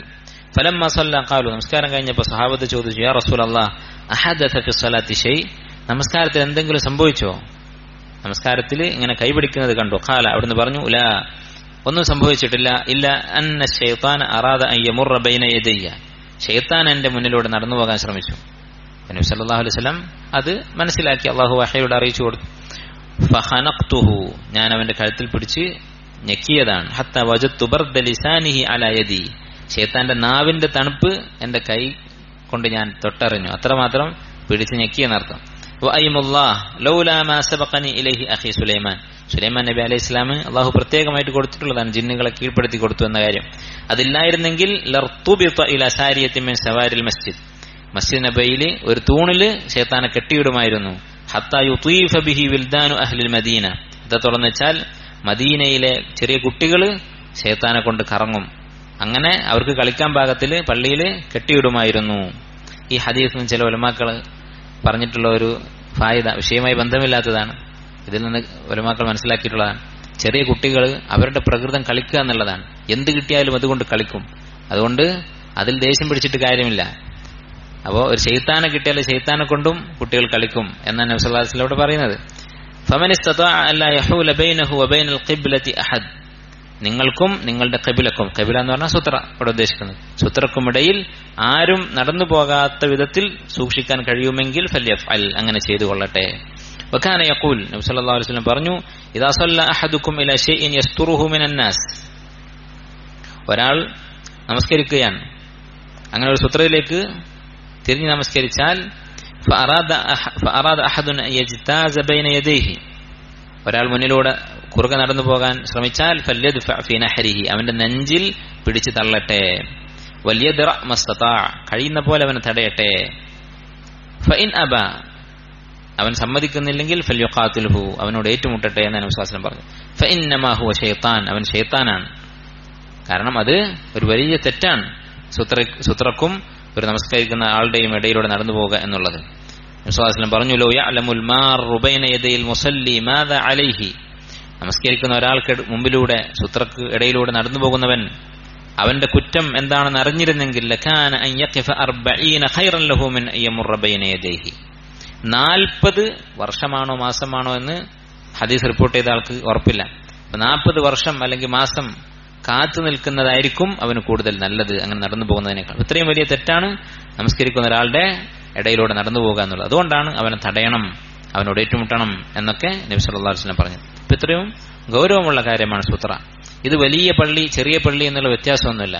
ചില ഫിഖിന്റെ കിതാബുകളിലൊക്കെ അങ്ങനെ ഒരു വേർതിരിവുണ്ട്. വലിയ പള്ളിയാണെങ്കിൽ സുത്ര ആവശ്യമില്ല, കാരണം ചുമരും തൂണൊന്നും നമുക്ക് കിട്ടിക്കൊള്ളണമെന്നില്ല ഇത്രയും വലിയ സ്ഥലമുണ്ടെങ്കിൽ. പക്ഷെ അങ്ങനെ നബി സല്ലല്ലാഹു അലൈഹി വസല്ലം വേർതിരിച്ചിട്ടില്ല. നബി സല്ലല്ലാഹു അലൈഹി വസല്ലമയുടെ ജീവിതകാലത്ത് വലിയ പള്ളി ആയിട്ട് അവിടെ മസ്ജിദ് നബവി ഉണ്ട്, അതുപോലെ തന്നെ മക്കയിൽ മസ്ജിദുൽ ഹറാമുണ്ട്. അവിടെയൊന്നും നബി സല്ലല്ലാഹു അലൈഹി വസല്ലം സുത്ര വേണ്ട എന്നൊരു വാക്ക് പറഞ്ഞിട്ടില്ല. അപ്പോ സുത്ര ഉണ്ടായിരിക്കണം, നമസ്കാരത്തിൽ നിർബന്ധമാണ്, ഇമാമിനും അതുപോലെ തന്നെ മുൻഫരിദിനും, ഒറ്റക്ക് നമസ്കരിക്കുന്ന ആൾക്കും. മാ യഖ്തഉ സ്വലാത്ത, അടുത്ത മസ്അല, നമസ്കാരം മുറിച്ചു കളയുന്ന കാര്യം. അതായത് സുത്ര സ്വീകരിച്ചു, എന്നിട്ട് ആ സുത്രക്കും നമുക്കും ഇടയിലൂടെ ചില ആളുകൾ നടന്നുപോയ നമസ്കാരം ബാത്തിലാകും. അത് എന്തൊക്കെയാണ്? വകാന യഖൂൽ, നബി സല്ലല്ലാഹു അലൈഹി വസല്ലം പറയുന്നു, യഖ്തഉ സ്വലാത്ത അർറജുലി ഇദാ ലം യകുൻ ബൈന യദൈഹി കആഖിറത്തി റഹൽ. ഒരാള് ഇങ്ങനെ ഒരു സുത്ര വെച്ചിട്ടില്ലെങ്കിൽ, സുത്ര വെച്ചാൽ പിന്നെ ആരും നടന്നു പോകുകയില്ല എന്ന് പ്രതീക്ഷിക്കാം. സുത്ര വെക്കാതിരുന്നു, എന്നിട്ട് അവന്റെ മുന്നിലൂടെ നടന്നുപോയാൽ ആരൊക്കെ? അൽമർഅതു, വേറെ റിവായത്തിൽ അൽമർഅത്തുൽ ഹാഇൽ, പ്രായപൂർത്തിയായിട്ടുള്ള സ്ത്രീ എന്ന് വന്നിട്ടുണ്ട്. അപ്പോൾ മുതിർന്ന ഒരു സ്ത്രീ, വൽ ഹിമാർ, കഴുത, വൽ കൽബുൽ അസ്വദ്, കറുത്ത നായ, ഈ മൂന്നിലൊരാൾ നടന്നു പോയാൽ നമസ്കാരം ബാത്തിലാകും. ഖാല അബൂദർ, അബൂദർ റളിയല്ലാഹു അൻഹു പറയുന്നു, ഖുൽതു യാ റസൂലല്ലാഹ്, ഞാൻ ചോദിച്ചു അല്ലാഹുവിന്റെ റസൂലേ, മാ ബാലുൽ അസ്വദി മിനൽ അഹ്മർ, മാ ബാലുൽ അസ്വദി മിനൽ അഹ്മർ, കറുപ്പും ചുവപ്പും തമ്മിൽ എന്താ വ്യത്യാസം? കറുത്ത നായ പോയാലും ചുവപ്പ് നായ പോയാലും എന്താണ് വ്യത്യാസം? ഫഖാല, നബി സല്ലല്ലാഹു അലൈഹി വസല്ലം പറഞ്ഞു, അൽ കൽബുൽ അസ്വദു ശൈത്താൻ, കറുത്ത നായ ശൈത്താനാണ് എന്ന് നബി സല്ലല്ലാഹു അലൈഹി വസല്ലം പറഞ്ഞു. അപ്പൊ ഈ ഹദീസിൽ സ്ത്രീകളുടെ കാര്യത്തിൽ ഒരു ഇഖ്തിലാഫ് ഉണ്ടായിട്ടുണ്ട്. ആയിഷ റളിയല്ലാഹു അൻഹ അത് അംഗീകരിക്കുമായിരുന്നില്ല. ആയിഷ റളിയല്ലാഹു അൻഹ പറയും, നിങ്ങൾ എങ്ങനെയാണ് നമ്മളെ കഴുതകളോട് ഉപമിച്ചത് എന്ന് ചോദിക്കുമായിരുന്നു എന്നാണ് ആധാറുകൾ കാണുന്നത്. പക്ഷേ ഉലമാക്കൾ പറയുന്നത് ആയിഷ റളിയല്ലാഹു അൻഹയ്ക്ക് ഈ ഹദീസ് കിട്ടാത്തതായിരിക്കും, ഈ ഹദീസ് അറിയാത്തതായിരിക്കും. അപ്പൊ എത്ര വലിയ ആലിമായാലും ചിലപ്പോൾ ചില ഹദീസുകൾ, ചില സുന്നത്തുകൾ അവർക്ക് അറിയാതിരിക്കാൻ സാധ്യതയുണ്ട്. അങ്ങനെ ആയിരിക്കാം ആയിഷ റളിയല്ലാഹു അൻഹ അത് പറഞ്ഞത്. ഷെയ്ഖ് ഇബ്നു ബാസ് റഹിമഹുല്ലാഹ് ഈ സംഭവം പറഞ്ഞിട്ട് പറഞ്ഞു, മൻ ഹഫിള സുന്നത ഹുജ്ജത്തുൻ അലാ മൻ ലം യഹ്ഫൾ, ഒരു സുന്നത്ത് പഠിച്ച ആൾ പഠിക്കാത്തവനെതിരായിട്ടുള്ള തെളിവാണ്. ഒരാൾക്ക് ദലീൽ അയാളുടെ കയ്യിലുണ്ടെങ്കിൽ അയാളുടെ വാക്കാണ് നമ്മൾ സ്വീകരിക്കുക. അപ്പൊ ഹദീസിൽ സ്ഥിരപ്പെട്ടിട്ടുണ്ട്, ഈ മൂന്നിലൊരാൾ നടന്നു പോയാൽ നമസ്കാരം ബാത്തിലാകും. അടുത്ത മസ്അല, അസ്സലാത്തു തിജാഹൽ ഖബ്ർ, ഖബറിന് നേർക്ക് തിരിഞ്ഞുള്ള നമസ്കാരം നബി സല്ലല്ലാഹു അലൈഹി വസല്ലം വിലക്കിയിട്ടുള്ളതാണ്. വകാന യൻഹ അനി സ്വലാത്തി തിജാഹൽ ഖബ്രി ഫയഖൂൽ, നബി സല്ലല്ലാഹു അലൈഹി വസല്ലം അത് ഫുഖഹാക്കൾ പറയുന്നത് അവിടെ നടന്നു പോയിട്ടില്ല. എന്താണ് ഹദീസിൽ പറഞ്ഞത്? യഖ്തഉ സ്വലാത്ത അർറജുലി ഇദാ ലം യകുൻ ബൈന യദൈഹി കആഖിറത്തി റഹൽ അൽമർഅത്തുൽ ഹായിൽ. ഇതേ ഹദീസിന്റെ ചില റിവായത്തിൽ ഇദാ മർറ, നടന്നു പോയാൽ എന്ന് വന്നിട്ടുണ്ട്. നടന്നു പോയാൽ, അപ്പൊ നടന്നു പോകുന്നില്ല, അവിടെ കിടക്കുന്നേ ഉള്ളൂ. പിന്നെ മാത്രമല്ല, അല്ല ഭാര്യ ആയതുകൊണ്ട് കാര്യമില്ല, നടന്നു പോയാൽ നമസ്കാരം ബാത്തിലാവും. നടന്നു പോയിട്ടില്ല എന്നുള്ളതാണ്. ഖബറിന് നേരെ തിരിഞ്ഞ് നിസ്കരിക്കുന്നത് നബി സല്ലല്ലാഹു അലൈഹി വസല്ലം വിലക്കുമായിരുന്നു. അവിടുന്ന് പറഞ്ഞു, ലാ തുസല്ലു ഇലൽ ഖുബൂർ, ഖബറിലേക്ക് തിരിഞ്ഞ് നിങ്ങൾ നമസ്കരിക്കരുത്. വലാ തജ്ലിസു അലൈഹ, ഖബറിന് മുകളിൽ ഇരിക്കുകയും ചെയ്യരുത്. ഈ ഹദീസ് ഇതിന്റെ അടിസ്ഥാനത്തിൽ എന്ത് മനസ്സിലാക്കാം? പള്ളിയുടെ ഖിബ്ലക്ക് നേരെ ഒരു ഖബറുണ്ടെങ്കിൽ അവിടെ നമസ്കരിക്കാൻ പാടില്ല. പല മക്കൾ പറയുന്നത് ഖബറിലേക്ക് തിരിഞ്ഞ് നമസ്കരിക്കുന്നത് വിലക്കിയിട്ടുള്ളതാണ്. അതിന് ഏറ്റവും പ്രധാനപ്പെട്ട കാരണം എന്താണ്? അത് ശിർക്കിലേക്കുള്ള ഒരു വസീലയാണ്. നബി സല്ലല്ലാഹു അലൈഹി വസല്ലമയുടെ ഖബർ വീട്ടിലാക്കാനുള്ള ഒരു സബബായി ആയിഷ റളിയല്ലാഹു അൻഹ പറയുന്നത്, ഗൈറ അന്നഹു ഖുശിയ അൻ യുത്തഖദ മസ്ജിദ, അത് പള്ളിയാക്കപ്പെടും എന്ന് പേടിച്ചത് കൊണ്ടാണ്. കാരണം ഖബർ പുറത്ത് കണ്ടാൽ ആൾക്കാർ അതിനടുത്ത് വന്ന് നമസ്കരിക്കും. ആ ഖബറിലേക്ക് തിരിഞ്ഞ് ആ ഖബറിനെ ആരാധിക്കുന്ന രീതിയിൽ ആയിരിക്കണമെന്നില്ല. കാരണം സഹാബത്ത് അങ്ങനെ ചെയ്യൂല. പക്ഷെ ആ ഖബറിന്റെ അടുത്ത് നമസ്കരിക്കാൻ ആഗ്രഹം ഉണ്ടാകും, അതിന് സാധ്യതയുണ്ടെന്ന് പേടിച്ചിട്ടാണ് ഖബർ വീടിനുള്ളിലാക്കിയത്. വീടിനുള്ളിലാക്കാനുള്ള ഒരു ഹിക്മത്ത് അതാണ് ആയിഷ റളിയല്ലാഹു അൻഹ പറഞ്ഞിട്ടുണ്ട്. അപ്പൊ ഉലമാക്കൾ പറയുന്നത് പള്ളിക്ക് ചുറ്റും ഖബറുണ്ടെങ്കിൽ തന്നെ നമസ്കരിക്കാൻ പാടില്ല, ഖിബ്ലക്ക് നേരെ ആവണമെന്നില്ല. എന്ത് വേണം? പള്ളിക്കും ഈ ഖബറിനുമിടയിൽ ഒരു മതിൽ വേറെ വേണം. പള്ളിയുടെ ചുമരല്ലാത്ത വേറെ ഒരു മതിലുണ്ടായിരിക്കണം. അല്ലാത്ത സ്ഥലങ്ങളിൽ നമസ്കരിക്കാൻ പാടില്ല. യഥാർത്ഥത്തിൽ ഇസ്ലാമിൽ ഖബറും അല്ലെങ്കിൽ മഖ്ബറയും പള്ളിയും തമ്മിൽ യാതൊരു ബന്ധവുമില്ല. ഖബറിന്റെ അടുത്ത് പള്ളിയോ പള്ളിയുടെ അടുത്ത് ഖബറോ ഉണ്ടാക്കേണ്ട കാര്യമില്ല. നേരെ മറിച്ച് മഖ്ബർ വേറൊരു സ്ഥലത്ത്, മസ്ജിദ് വേറെ സ്ഥലത്ത്. അതുപോലെ തന്നെ യാതൊരു കാരണവശാലും പള്ളിയിൽ ഖബറടക്കാൻ പാടില്ല. അതുപോലെ ഖബറിന് മുകളിൽ പള്ളി ഉണ്ടാക്കാനും പാടില്ല. ഉലമാക്കൾ പറയുന്നത് ഒരു നാട്ടിൽ ഒരു സ്ഥലത്ത് ഖബറുണ്ട്, അതിന് മുകളിൽ പള്ളി ഉണ്ടാക്കിയാൽ മുസ്ലിമീങ്ങളുടെ ഖബറാണെങ്കിൽ ഈ പള്ളി പൊളിക്കണം എന്നാണ്. നേരെ മറിച്ച് ആദ്യം പള്ളി ഉണ്ടാക്കി എന്നിട്ട് പള്ളിയിൽ ഇപ്പൊ നടുമുറ്റുള്ള പള്ളിയൊക്കെ ഉണ്ടാവും, അതിനുള്ളിൽ ഖബറടക്കിയാൽ ആ ഖബറ് മാന്തി അതിലുള്ള എല്ലുകളൊക്കെ മാറ്റണം അവിടെ നിന്നാണ്. ഇസ്ലാമിൽ ഇത് രണ്ടും തമ്മിൽ യാതൊരു ബന്ധവുമില്ല. അങ്ങനെ പള്ളിക്ക് ചുറ്റും ഉണ്ടാക്കിയിട്ടുണ്ടെങ്കിൽ അവിടെ നമസ്കരിക്കാനും പാടില്ല, ഇങ്ങനെ ഒരു മതില് വേറെ ഇല്ലെങ്കിൽ. അടുത്ത മസ്അല നിയ്യത്താണ്. നമസ്കാരത്തിലേക്ക് നമ്മൾ അടുത്തുകൊണ്ടിരിക്കുകയാണ്. അപ്പോൾ സൂത്രയെ കുറിച്ച് പറഞ്ഞു, ഒരാൾ സൂത്ര വെച്ചു, പിന്നെ എന്ത് വേണം? നിയ്യത്ത് വേണം. അപ്പം നിയ്യത്ത് എന്നുള്ള വാക്കിന്റെ അർത്ഥം തന്നെ എന്താണ്? അൽ ഖസ്ദ്, ഉദ്ദേശം എന്നാണ്. ഇമാം നവവി റഹിമഹുല്ലാ പറഞ്ഞു, അന്നിയ്യത്തു അൽ ഖസ്ദ്, നിയ്യത്ത് എന്ന് പറഞ്ഞാൽ ഉദ്ദേശമാണ്. ഫയുഹ്ദിറുൽ മുസല്ലി ഫീ ദിഹ്നിഹി, ഒരു നമസ്കാരക്കാരൻ തന്റെ മനസ്സിൽ കൊണ്ടുവരണം ദാത്ത സ്വലാഹ്, നമസ്കാരം എന്ന ദാത്ത്, ഞാൻ നമസ്കരിക്കുകയാണ്, അതാണ് ഞാൻ ചെയ്യാൻ പോകുന്നത് എന്ന ചിന്ത വേണം. രണ്ടാമത് വമാ യജിബു തഅററുദു ലഹു മിൻ സിഫാതിഹ, ആ നമസ്കാരത്തിന്റെ സിഫത്തുകൾ എന്തൊക്കെയാണ്? സിഫത്ത് ഖദ്ദുഹരിയത്തി വൽ ഫർദിയത്തി വഗൈരിഹ, ഫർളാണോ സുന്നത്താണോ ളുഹറാണോ അസ്റാണോ, ഇങ്ങനെയുള്ള കാര്യം മനസ്സിൽ ചിന്തിക്കണം. ثم يقصد, പിന്നെ അവൻ ഉദ്ദേശിക്കണം ഹാദിഹിൽ ഉലൂമ, ഈ വിവരങ്ങളൊക്കെ ഖസ്ദൻ മുഖാരിനൻ ലിഅവ്വൽ തക്ബീർ, തക്ബീർ ചൊല്ലുന്ന സമയത്ത് മനസ്സിലുണ്ടാകണം. ഇതാണ് നിയ്യത്ത് എന്ന് പറയുന്നത്. ഇവിടൊക്കെ പറയുന്നത് എന്താണ്? ഫിദ്ദിഹിനി, മനസ്സിലാണ്. അപ്പൊ നിയ്യത്തിന്റെ സ്ഥാനം മനസ്സാണ്. അത് നാവ് കൊണ്ട് പറയൽ അല്ലാഹുവിന്റെ റസൂലും സ്വഹാബത്തും പഠിപ്പിക്കാത്ത ബിദ്അത്താണ്. മൻ അഹ്ദസ ഫീ അംരിനാ ഹാദാ മാ ലൈസ മിൻഹു ഫഹുവ റദ്ദുൻ, അതിന് യാതൊരു തെളിവുമില്ലാത്ത കാര്യമാണ്. ചില ആളുകൾ പറയുന്നത് കേട്ടിട്ടുണ്ട്. ഷെയ്ഖ് ഇബ്നു ഉസൈമീൻ റഹിമഹുല്ലാ അദ്ദേഹം പറഞ്ഞിട്ടുണ്ട്, അദ്ദേഹം മറ്റൊരാൾ പറഞ്ഞതായിട്ട് പറയുകയാണ്. ഒരിക്കൽ പള്ളിയിൽ നമസ്കരിക്കുമ്പോൾ ഒരാൾ വിദേശിയായ ഒരാളാണ്, ചിലപ്പോൾ നമ്മുടെ നാട്ടുകാരായിരിക്കും, നിയ്യത്ത് ചൊല്ലി പറയുന്നുണ്ട്, ഹറമിലാണ്, ഞാൻ ഹറമിൽ ഇമാമിനെ പിന്തുടർന്ന് 4 റക്അത്ത് ളുഹർ അല്ലെങ്കിൽ അസർ നമസ്കരിക്കുകയാണ്. അപ്പൊ അടുത്ത് ഒരു അറബി നമസ്കരിക്കുന്നുണ്ട്. അദ്ദേഹം ഇൽമുള്ള ആളാണ്. അദ്ദേഹം പറഞ്ഞു കൊടുത്തു, നീ ഡേറ്റ് പറയാൻ മറന്നുപോയിട്ടുണ്ട് എന്ന് പറഞ്ഞു കൊടുത്തു. കാരണം ഇങ്ങനെ പറയുകയാണെങ്കിൽ എന്തൊക്കെ വിവരങ്ങൾ പറയേണ്ടി വരും. അപ്പോൾ അതിന്റെ ആവശ്യമില്ല. മറിച്ച് നമസ്കരിക്കുകയാണ്, അത് ളുഹറാണോ അസ്റാണോ അത് മനസ്സിൽ വിചാരിക്കുകയും വേണം. അത് വിചാരിക്കാതെ അശ്രദ്ധമായിട്ട് നമസ്കരിക്കാനും പാടില്ല. നാവ് കൊണ്ടത് ചൊല്ലി പറയുന്നത് ബിദ്അത്തുമാണ്. അത്തക്ബീർ, ഇനി ഒന്നാമത്തെ തക്ബീർ, തക്ബീറത്തുൽ ഇഹ്റാം. ثم كان صلى الله عليه وسلم يستفتح الصلاة بقوله الله أكبر, പിന്നീട് എന്ത് ചെയ്യും? അല്ലാഹു അക്ബർ എന്ന് പറഞ്ഞ് നമസ്കാരം തുടങ്ങും. വഅമറ ബിദാലിക, അതുകൊണ്ട് കൽപ്പിക്കുകയും ചെയ്തിട്ടുണ്ട്. ഇന്നഹു ലാ തതിമ്മു സ്വലാത്തുൻ ലിഅഹദിൻ മിനൻ നാസി ഹത്താ യതവല്ല, ഹദീസിൽ നബി സ്വല്ലല്ലാഹു അലൈഹി വസല്ലം പറയാൻ, വുളു ഇല്ലാതെ നമസ്കാരം ശരിയാവുകയില്ല. ഫയളഉൽ വുളുഅ മവാദിഅഹു, വുളുവിന്റെ ആ സ്ഥലങ്ങളൊക്കെ ശരിയാക്കി വുളു ചെയ്യണം. ثم يقول അല്ലാഹു അക്ബർ, പിന്നീട് അല്ലാഹു അക്ബർ എന്ന് പറയണം. മറ്റൊരു ഹദീസിൽ നബി സല്ലല്ലാഹു അലൈഹി വസല്ലം പറഞ്ഞു, മിഫ്താഹുസ് സ്വലാത്തി അത്തുഹൂർ, നമസ്കാരത്തിന്റെ താക്കോല് തുഹൂറാണ്, ശുദ്ധീകരണമാണ്, വുളു ചെയ്യലാണ്. വതഹ്രീമുഹ തക്ബീർ, അതിന്റെ തഹ്രീം, തഹ്രീം എന്ന് പറഞ്ഞാൽ എന്താ? നമ്മൾ ഹജ്ജിനൊക്കെ ഇഹ്റാം എന്ന് പറയില്ലേ? ഇഹ്റാം എന്ന് പറഞ്ഞാൽ എന്താണ്? ഹറാമാക്കൽ. ഹറാമാക്കൽ എന്ന് പറഞ്ഞാൽ ആ പ്രവൃത്തിക്ക് മുമ്പ് ഹലാലായിരുന്ന പലതും സ്പെഷ്യലായിട്ട് ഹറാമാകും. ഇപ്പൊ ഇഹ്റാമിൽ സാധാരണ നമുക്ക് ഹലാലായ കാര്യങ്ങൾ പലതും ഹറാമാകുന്നുണ്ട്, അതാണ് തഹ്രീം എന്ന് പറയുന്നത്. അപ്പൊ നമസ്കാരത്തിന്റെ തഹ്രീം എന്താണ്? അത്തക്ബീർ, തക്ബീറാണ്. അല്ലാഹു അക്ബർ എന്ന് പറഞ്ഞോടുകൂടി നമുക്ക് സംസാരം ഹറാമായി, ഭക്ഷണം കഴിക്കൽ ഹറാമായി, പുറത്ത് ഹലാലായിരുന്ന പല കാര്യങ്ങളും മുകളിലേക്ക് നോക്കൽ ഹറാമായി. അതാണ് തഹ്രീമുഹ തക്ബീർ എന്ന് പറയുന്നത്. വതഹ്ലീലുഹ അത്തസ്ലീം, അതിന്റെ തഹ്ലീൽ, ഈ തഹ്രീം അവസാനിപ്പിക്കുന്നത് സലാമോടുകൂടിയാണ്. വകാന യർഫഉ സൗതഹു ബിത്തക്ബീർ ഹത്താ യുസ്മിഅ മൻ ഖൽഫഹു, നബി സല്ലല്ലാഹു അലൈഹി വസല്ലം ഇമാമായി നമസ്കരിക്കുമ്പോൾ ശബ്ദമുയർത്തുമായിരുന്നു തക്ബീർ ചൊല്ലുന്നത് പിറകിലുള്ളവർ കേൾക്കുന്ന വിധത്തിൽ. വകാന ഇദാ മരിദ, നബി സല്ലല്ലാഹു അലൈഹി വസല്ലമക്ക് രോഗമായപ്പോൾ റഫഅ അബൂബക്കർ സൗതഹു യുബല്ലിഗു അന്നാസ തക്ബീറഹു സല്ലല്ലാഹു അലൈഹി വസല്ലം, അബൂബക്കർ റളിയല്ലാഹു അൻഹു എന്ത് ചെയ്തു? പിറകിലുള്ള ആളുകൾക്ക് കേൾക്കാൻ വേണ്ടി ശബ്ദമുയർത്തി തക്ബീർ ചൊല്ലുമായിരുന്നു. അപ്പൊ നബി സല്ലല്ലാഹു അലൈഹി വസല്ലം പതുക്കെയാണ് ചൊല്ലുക, ശബ്ദമില്ല. അപ്പൊ അബൂബക്കർ റളിയല്ലാഹു അൻഹു ശബ്ദമുയർത്തി ചൊല്ലുമായിരുന്നു.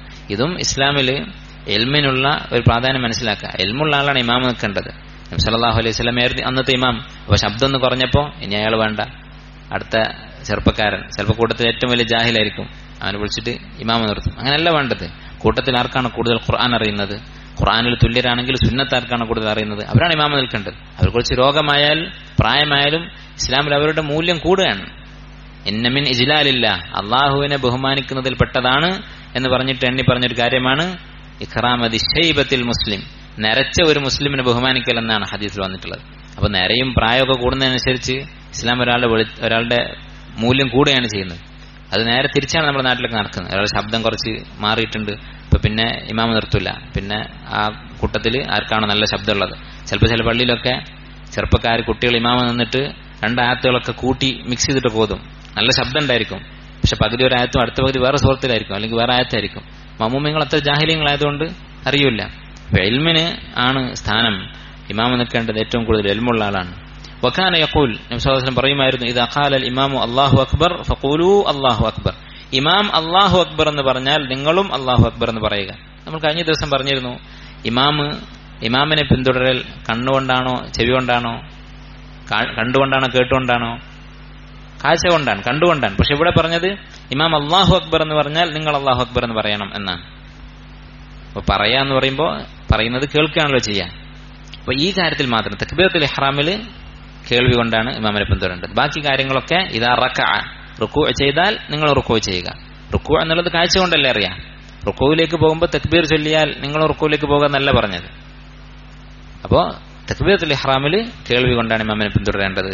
ചില പള്ളിയിൽ, വലിയ പള്ളിയൊക്കെ ആണെങ്കിൽ ചിലപ്പോൾ ഇമാമ് സമീഅ അല്ലാഹു ലിമൻ ഹമിദ എന്ന് പറഞ്ഞിട്ടുണ്ടാകും, പക്ഷെ പൊങ്ങിയിട്ടുണ്ടാവില്ല.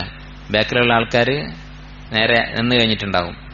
അതുപോലെ തിലാവത്തിന്റെ സുജൂദ്, അല്ലാഹു അക്ബർ എന്ന് പറഞ്ഞ് സുജൂദിലെത്തുന്നതിന് മുമ്പ് പിന്നിലുള്ള ആൾക്കാരൊക്കെ സുജൂദ് ചെയ്ത് കഴിഞ്ഞിട്ടുണ്ടാകും. അതുപോലെ തന്നെ തിലാവത്തിന്റെ സുജൂദിലൊക്കെ പിന്നിലൊക്കെ കൺഫ്യൂഷൻ ആവാനുള്ള കാരണം എന്താണ്? മുന്നിലേക്ക് നോക്കൂല, മുന്നിലെ സോഫിലുള്ള ആൾക്കാർ എന്താ ചെയ്യുന്നത് നോക്കൂല. അത് നോക്കിയിരുന്നെങ്കിൽ ഒരു സംശയം ഉണ്ടാവുമായിരുന്നില്ല.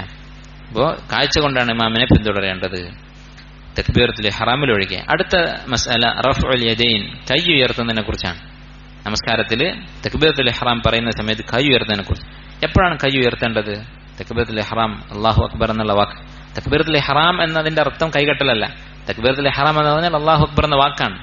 അത് പറയുന്നതിന് മുമ്പാണോ ശേഷമാണോ അതിന്റെ കൂടെയാണോ? 3 രൂപത്തിലും ഹദീസിൽ വന്നിട്ടുണ്ട്. വകാന യർഫഉ യദൈഹി താറത്തൻ മഅ തക്ബീർ, ചിലപ്പോൾ തക്ബീറിന്റെ കൂടെ അല്ലാഹു കൈ ഉയർത്തും.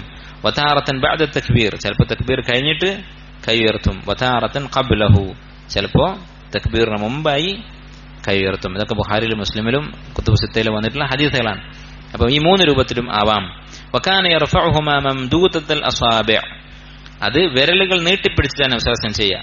വിരലിങ്ങനെ വളഞ്ഞിട്ടല്ല, നീട്ടിപ്പിടിച്ചിട്ടാണ്. ലാ യുഫർരിജു ബൈനഹ വലാ യദുമ്മുഹ, അത് പൂർണ്ണമായും വിടർത്തുകയുമില്ല പൂർണ്ണമായും ചേർത്ത് പിടിക്കുകയുമില്ല. ഇങ്ങനെ അതിനിടയിലുള്ള അവസ്ഥയിലായിരിക്കും. വിരൽ നീട്ടി ഓരോ വിരലിനിടയിലും ചെറിയൊരു ഗ്യാപ്പുള്ള അവസ്ഥയിലായിരിക്കും തക്ബീറത്തുൽ ഇഹ്റാമിന്റെ സമയത്ത് കൈ ഉയർത്തുക.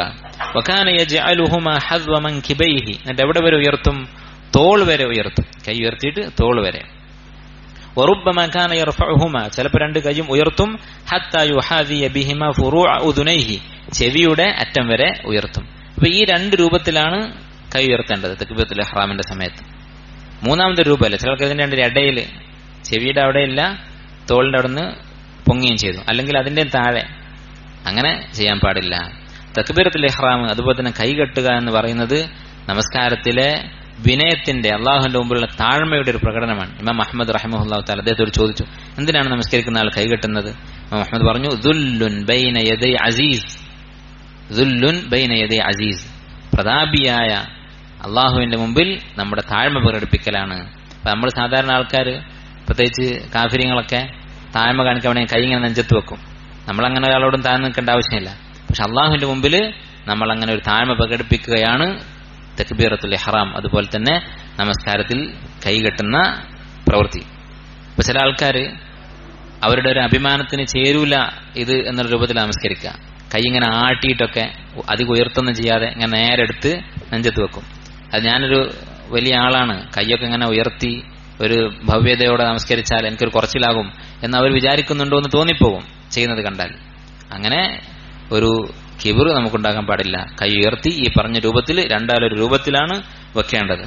വദ്ഉൽ യുംന അലൽ യുസ്ര, ഇനി വലത് കൈ ഇടത് കൈയിന്റെ മുകളിൽ വെക്കൽ. കാന സല്ലല്ലാഹു അലൈഹി വസല്ലം യദഉ യദഹുൽ യുംന അലൽ യുസ്ര, വലത് കൈ ഇടത് കൈയിന് മുകളിൽ വെക്കുമായിരുന്നു. എന്നിട്ട് പറയും, ഇന്ന മഅശറൽ അംബിയ, ഞങ്ങൾ അംബിയാക്കളുടെ സമൂഹം, അംബിയാക്കളോടൊക്കെ അള്ളാഹു കൽപ്പിച്ചിട്ടുള്ളതാണ്. ഉമിർന, ഞങ്ങൾ കൽപ്പിക്കപ്പെട്ടിരിക്കുന്നു, ബിതഅജീലി ഫിത്രിന, നോമ്പ് തുറക്ക് ധൃതി കൂട്ടാൻ, വതഖീരി സഹൂരിന, അതുപോലെ അത്താഴം പിന്തിപ്പിക്കാൻ, വഅൻ നദഅ അയ്മാനന അലാ ശമാഇലിന ഫിസ്സലാ, നമസ്കാരത്തിൽ ഞങ്ങളുടെ വലത് കൈ ഇടത് കൈക്ക് മുകളിൽ വെക്കാൻ അള്ളാഹു കൽപ്പിച്ചിരിക്കുന്നു അംബിയാക്കളോടെല്ലാം. വമർറ ബിറജുലിൻ വഹുവ യുസല്ലി, ഒരാൾ നമസ്കരിക്കുന്ന സമയത്ത് നബി സല്ലല്ലാഹു അലൈഹി വസല്ലം അതിലൂടെ പോയി. ഖദ് വദഅ യദഹു യുസ്റ അൽ യുംന, നേരെ തിരിച്ചു വെച്ചിട്ടുണ്ട്, വലത് കൈന്റെ മുകളിൽ ഇടത് കൈ വെച്ചിട്ടുണ്ട്. ഫന്തസഅഹ വവദഅ അൽ യുംന അലൽ യുസ്റ, കൈ അയച്ചിട്ട് നബി സല്ലല്ലാഹു അലൈഹി വസല്ലം എന്ത് ചെയ്തു?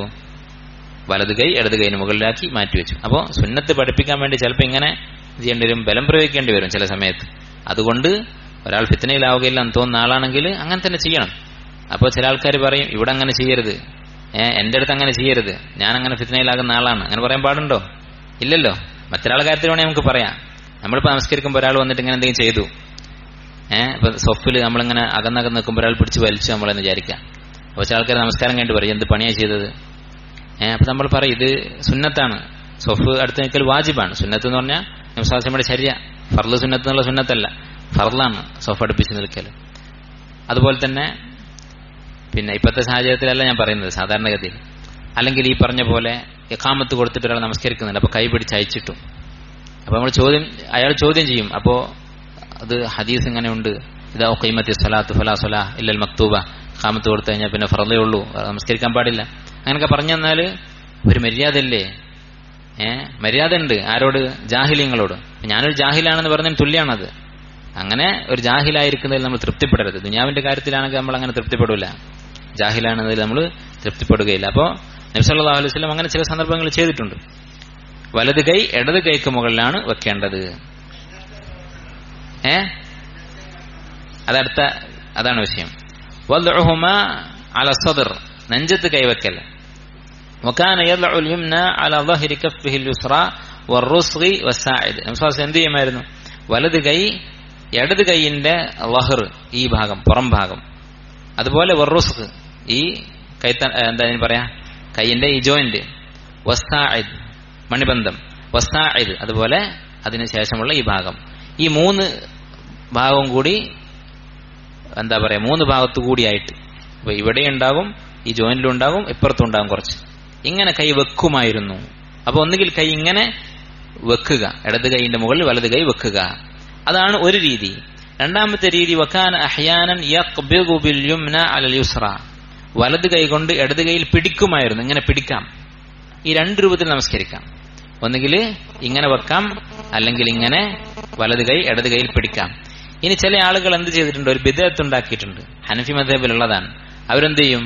ഇത് രണ്ടും കൂടി യോജിപ്പിച്ചിട്ട്, രണ്ട് ഹദീസും കൂട്ടി യോജിപ്പിച്ച് മൂന്നാമത്തെ രൂപം ഉണ്ടാക്കിയിട്ടുണ്ട്. എന്താണ്? ഇവിടെ പിടിക്കുകയും ചെയ്യുക, ചെറിയ വിരലും തള്ളവിരലും കൊണ്ട് ഇവിടെ പിടിക്കും, ബാക്കി മൂന്ന് വിരൽ ഇങ്ങനെ ഇപ്പുറത്തേക്ക് വെക്കും. അപ്പൊ രണ്ടും ആയല്ലോ. അത് ശരിയല്ല. നബി സല്ലല്ലാഹു അലൈഹി വസല്ലം ഈ രണ്ടിൽ ഒരു രൂപത്തിലാണ് ചെയ്തിട്ടുള്ളൂ, രണ്ടും കൂടി ഒരുമിച്ച് ചെയ്തതായി ഹദീസിൽ വന്നിട്ടില്ല. വകാന യദഉഹുമാ അല സദ്ർ, ഈ രണ്ട് കൈയും കൂട്ടി നബി സല്ലല്ലാഹു അലൈഹി വസല്ലം നെഞ്ചത്ത് വെക്കുമായിരുന്നു എന്ന് ഇമാം അബൂദാവൂദ് ഉദ്ധരിച്ച ഹദീസിൽ വന്നിട്ടുണ്ട്. പക്ഷേ ഈ ഹദീസിന്റെ സിഹത്ത് ചില പണ്ഡിതന്മാർ ചോദ്യം ചെയ്തിട്ടുണ്ട്. ചിലർ പറയുന്നത്, അറിയപ്പെട്ട മുഹദ്ദിസീങ്ങൾ തന്നെ പറയുന്നത്, ഈ കൈ എവിടെയാണ് വെക്കേണ്ടത് എന്നുള്ള കാര്യത്തിൽ വന്ന ഹദീസുകളൊക്കെ ദഈഫാണ് എന്ന് ചില പണ്ഡിതന്മാർ പറയുന്നുണ്ട്. പക്ഷെ അവരെല്ലാവരും പറയുന്നതായി കണ്ടിട്ടുള്ളത് എന്താണ്? എല്ലാ ഹദീസും ദുർബലതയുണ്ടെങ്കിലും ഉള്ളതിൽ മെച്ചം നെഞ്ചത്ത് എന്ന് പറയുന്ന ഹദീസ് തന്നെയാണ്. ഇപ്പൊ നെഞ്ചത്ത് വെക്കുന്നതാണ് ഏറ്റവും നല്ലത്.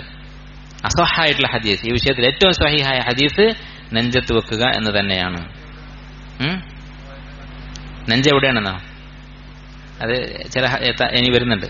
വകാന യൻഹ അനിൽ ഇഖ്തിസാരി ഫി സ്വലാഹ്, നബി സല്ലല്ലാഹു അലൈഹി വസല്ലം ഇഖ്തിസാർ വിലക്കിയിരുന്നു. ഇഖ്തിസാർ എന്നാണ് ഊരക്ക് കൈ കൊടുത്ത് നമസ്കരിക്കുന്നത്, അങ്ങനെ നിന്ന് നമസ്കരിക്കാൻ പാടില്ല എന്ന് വിലക്കിയിട്ടുണ്ട്. ഹദീസ് നെഞ്ച് എന്നുള്ളതിന് വിശദീകരിക്കുന്ന ഹദീസുകളുണ്ട്. ഇൻഷാ അല്ലാഹ് ഞാൻ അടുത്ത ക്ലാസ്സിൽ ഹദീസുകൾ വായിക്കാം. നെഞ്ച് ഇടത്ത് ഭാഗത്ത് നിന്നുള്ളൊരു ഹദീസിലും കണ്ടിട്ടില്ല. നെഞ്ച്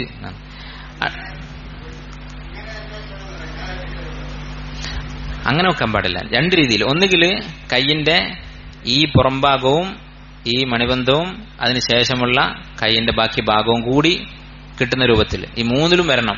അപ്പൊ ഇത്ര എത്തുള്ളൂ, ഇങ്ങനെ എത്തൂല, ഇത്ര മാത്രം. അതല്ലെങ്കിൽ ഇവിടെ ഇങ്ങനെ പിടിക്കുക, കയ്യിൽ ഇടത്തെ കയ്യിൽ ഇങ്ങനെ വലത്തേക്ക് കൊണ്ട് പിടിക്കുക.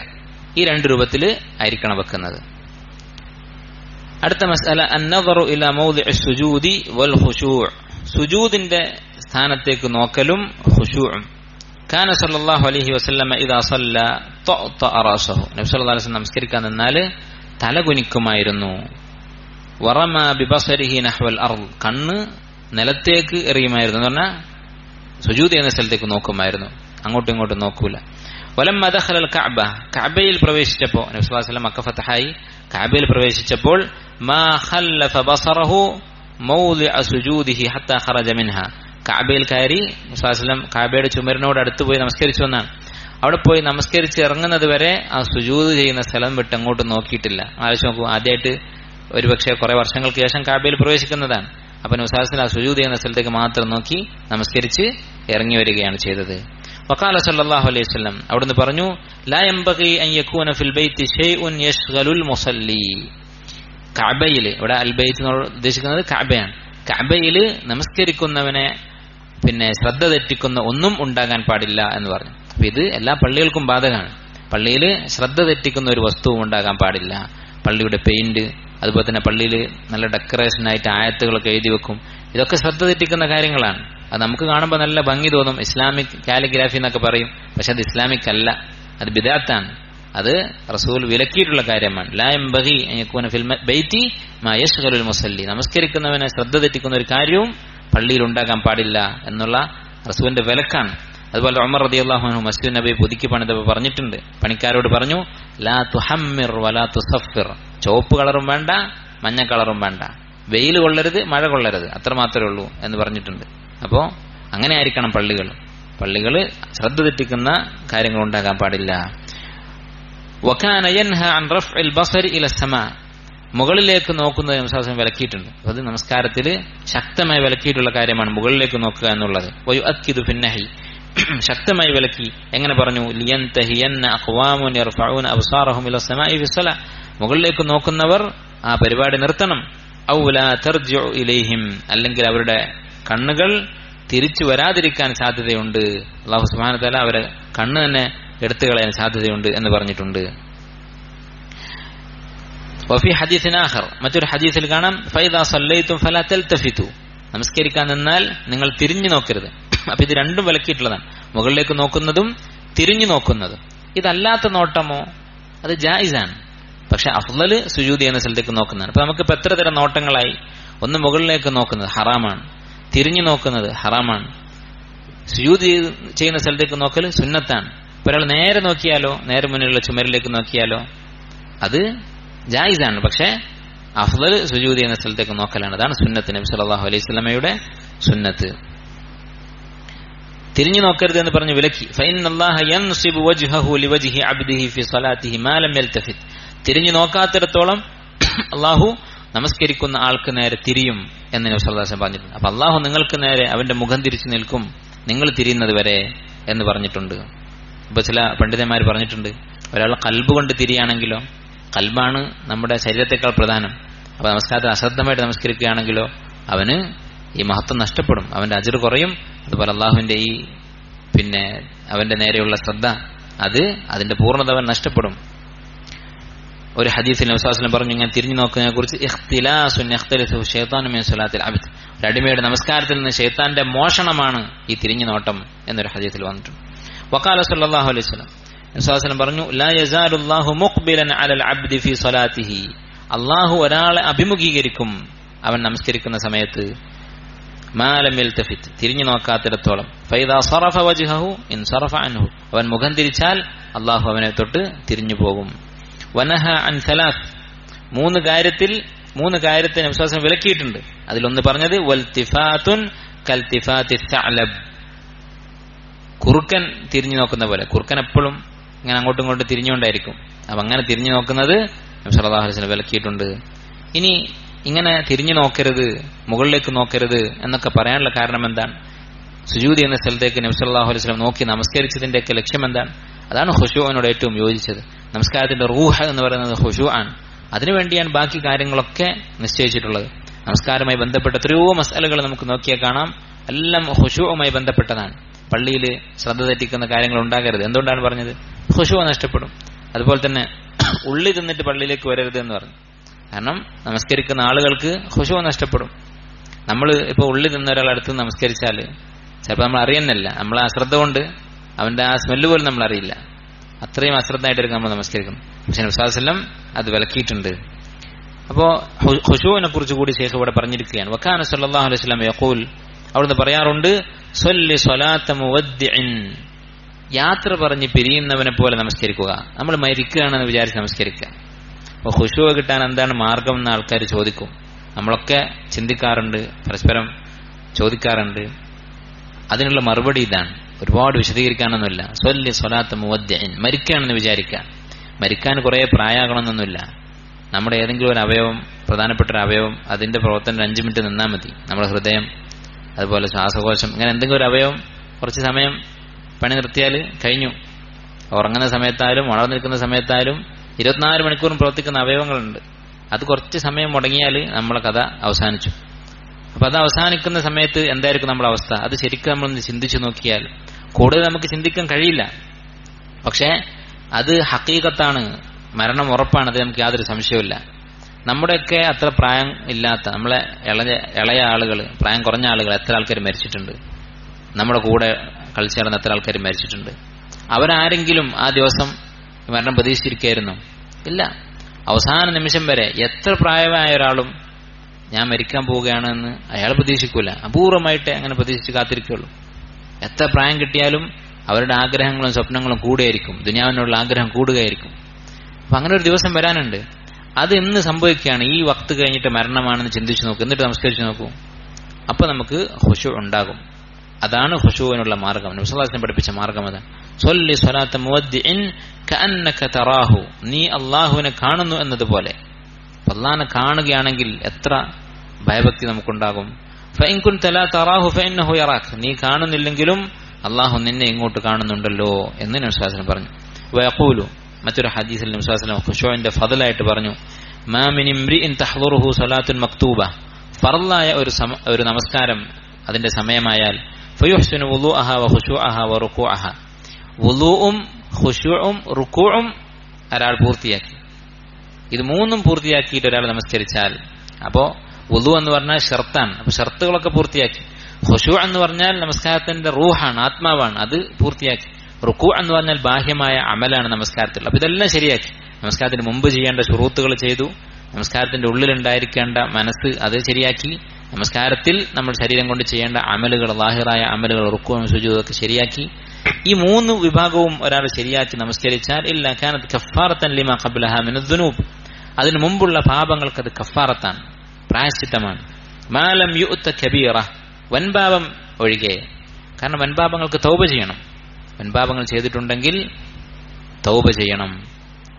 വദാലിക ദഹറ കുല്ലഹു, അതെന്നും ഉണ്ടാകും. ഇത് ഏതെങ്കിലും ഒരു വക്തിനുള്ളതല്ല, 5 വക്തിനും എല്ലാ ദിവസവുമുള്ള ഫضലാണ്. അപ്പൊ ഈ പറഞ്ഞ രൂപത്തിൽ നന്നായി വുളൂ ചെയ്ത് ഖുശൂഓടുകൂടി നമസ്കരിച്ചാൽ അവന്റെ പാപങ്ങൾ പൊറുക്കും. ഇപ്പൊ ചില ഉലമാക്കൾ പറഞ്ഞിട്ടുണ്ട്, ഒരാളുടെ ചെറുപാപങ്ങളൊക്കെ പുറത്തു കഴിഞ്ഞാൽ വൻപാപങ്ങളുടെയും ഭാരം കുറക്കാൻ ഇത് കാരണമായേക്കും. പൂർണ്ണമായും പുറത്തിട്ടില്ലെങ്കിലും വൻപാപങ്ങളുടെയും ഭാരം കുറച്ചേക്കും ഇങ്ങനെ ബാക്കിയുള്ള സൽക്കർമ്മങ്ങൾ. വഖദ് സല്ലല്ലാഹു അലൈഹി വസല്ലമ ഫീ ഖമീസത്തിൻ ലഹാ അഅലാൻ, ഒരിക്കൽ നബി സല്ലല്ലാഹു അലൈഹി വസല്ലം നല്ല ഭംഗിയുള്ള ഒരു വസ്ത്രം, ഖമീസ എന്ന് പറഞ്ഞാൽ നല്ല ഡിസൈനൊക്കെ ഉള്ള വസ്ത്രമാണ്, അത് ധരിച്ചുകൊണ്ട് നമസ്കരിച്ചു. ഒരു സ്വഹാബി ഹദിയ കൊടുത്തതാണ്. ഞാൻ ആ വസ്ത്രം ധരിച്ചുകൊണ്ട് നമസ്കരിച്ചു. ഫനദറ ഇലാ അഅലാമിഹാ നദറതൻ, ഒരു നോട്ടം നോക്കി ആ വസ്ത്രത്തിലേക്ക്. നമസ്കാരത്തിന്റെ ഇടയിലെ പുതിയൊരു വസ്ത്രം കിട്ടിയതാണ്, അതിലേക്കൊന്ന് നോക്കിപ്പോയി. ഫലമ്മ ഇൻസറഫ ഖാല, നമസ്കാരം കഴിഞ്ഞപ്പോൾ നബി സല്ലല്ലാഹു അലൈഹി വസല്ലം പറഞ്ഞു, ഇദ്ഹബൂ ബിഖമീസതി ഹാദിഹി ഇലാ അബീ ജഹം, അബൂ ജഹം എന്ന് പറയുന്ന സ്വഹാബിയാണ് ഇത് ഹദിയ കൊടുത്തിട്ടുള്ളത്, അദ്ദേഹത്തിന്റെ അടുത്തേക്ക് പോവുക. വഅതൂനി ബിഅംബജാനിയതി അബീ ജഹം, അബൂ ജഹമിന്റെ അംബജാനിയ, അംബജാനിയ എന്ന് പറഞ്ഞാൽ നമ്മളിപ്പോ ജുബ്ബ സൗബ് എന്നൊക്കെ പറയുന്ന പോലത്തെ ഒരു വസ്ത്രമാണ്. അതിന്റെ പ്രത്യേകത, അത് വളരെ പരുത്ത, എന്താ പറയാ, പരുപരുത്ത വസ്ത്രമാണ്. ഡിസൈനൊന്നുമില്ല, ഒറ്റ കളറായിരിക്കും, വില കുറഞ്ഞതാണ്.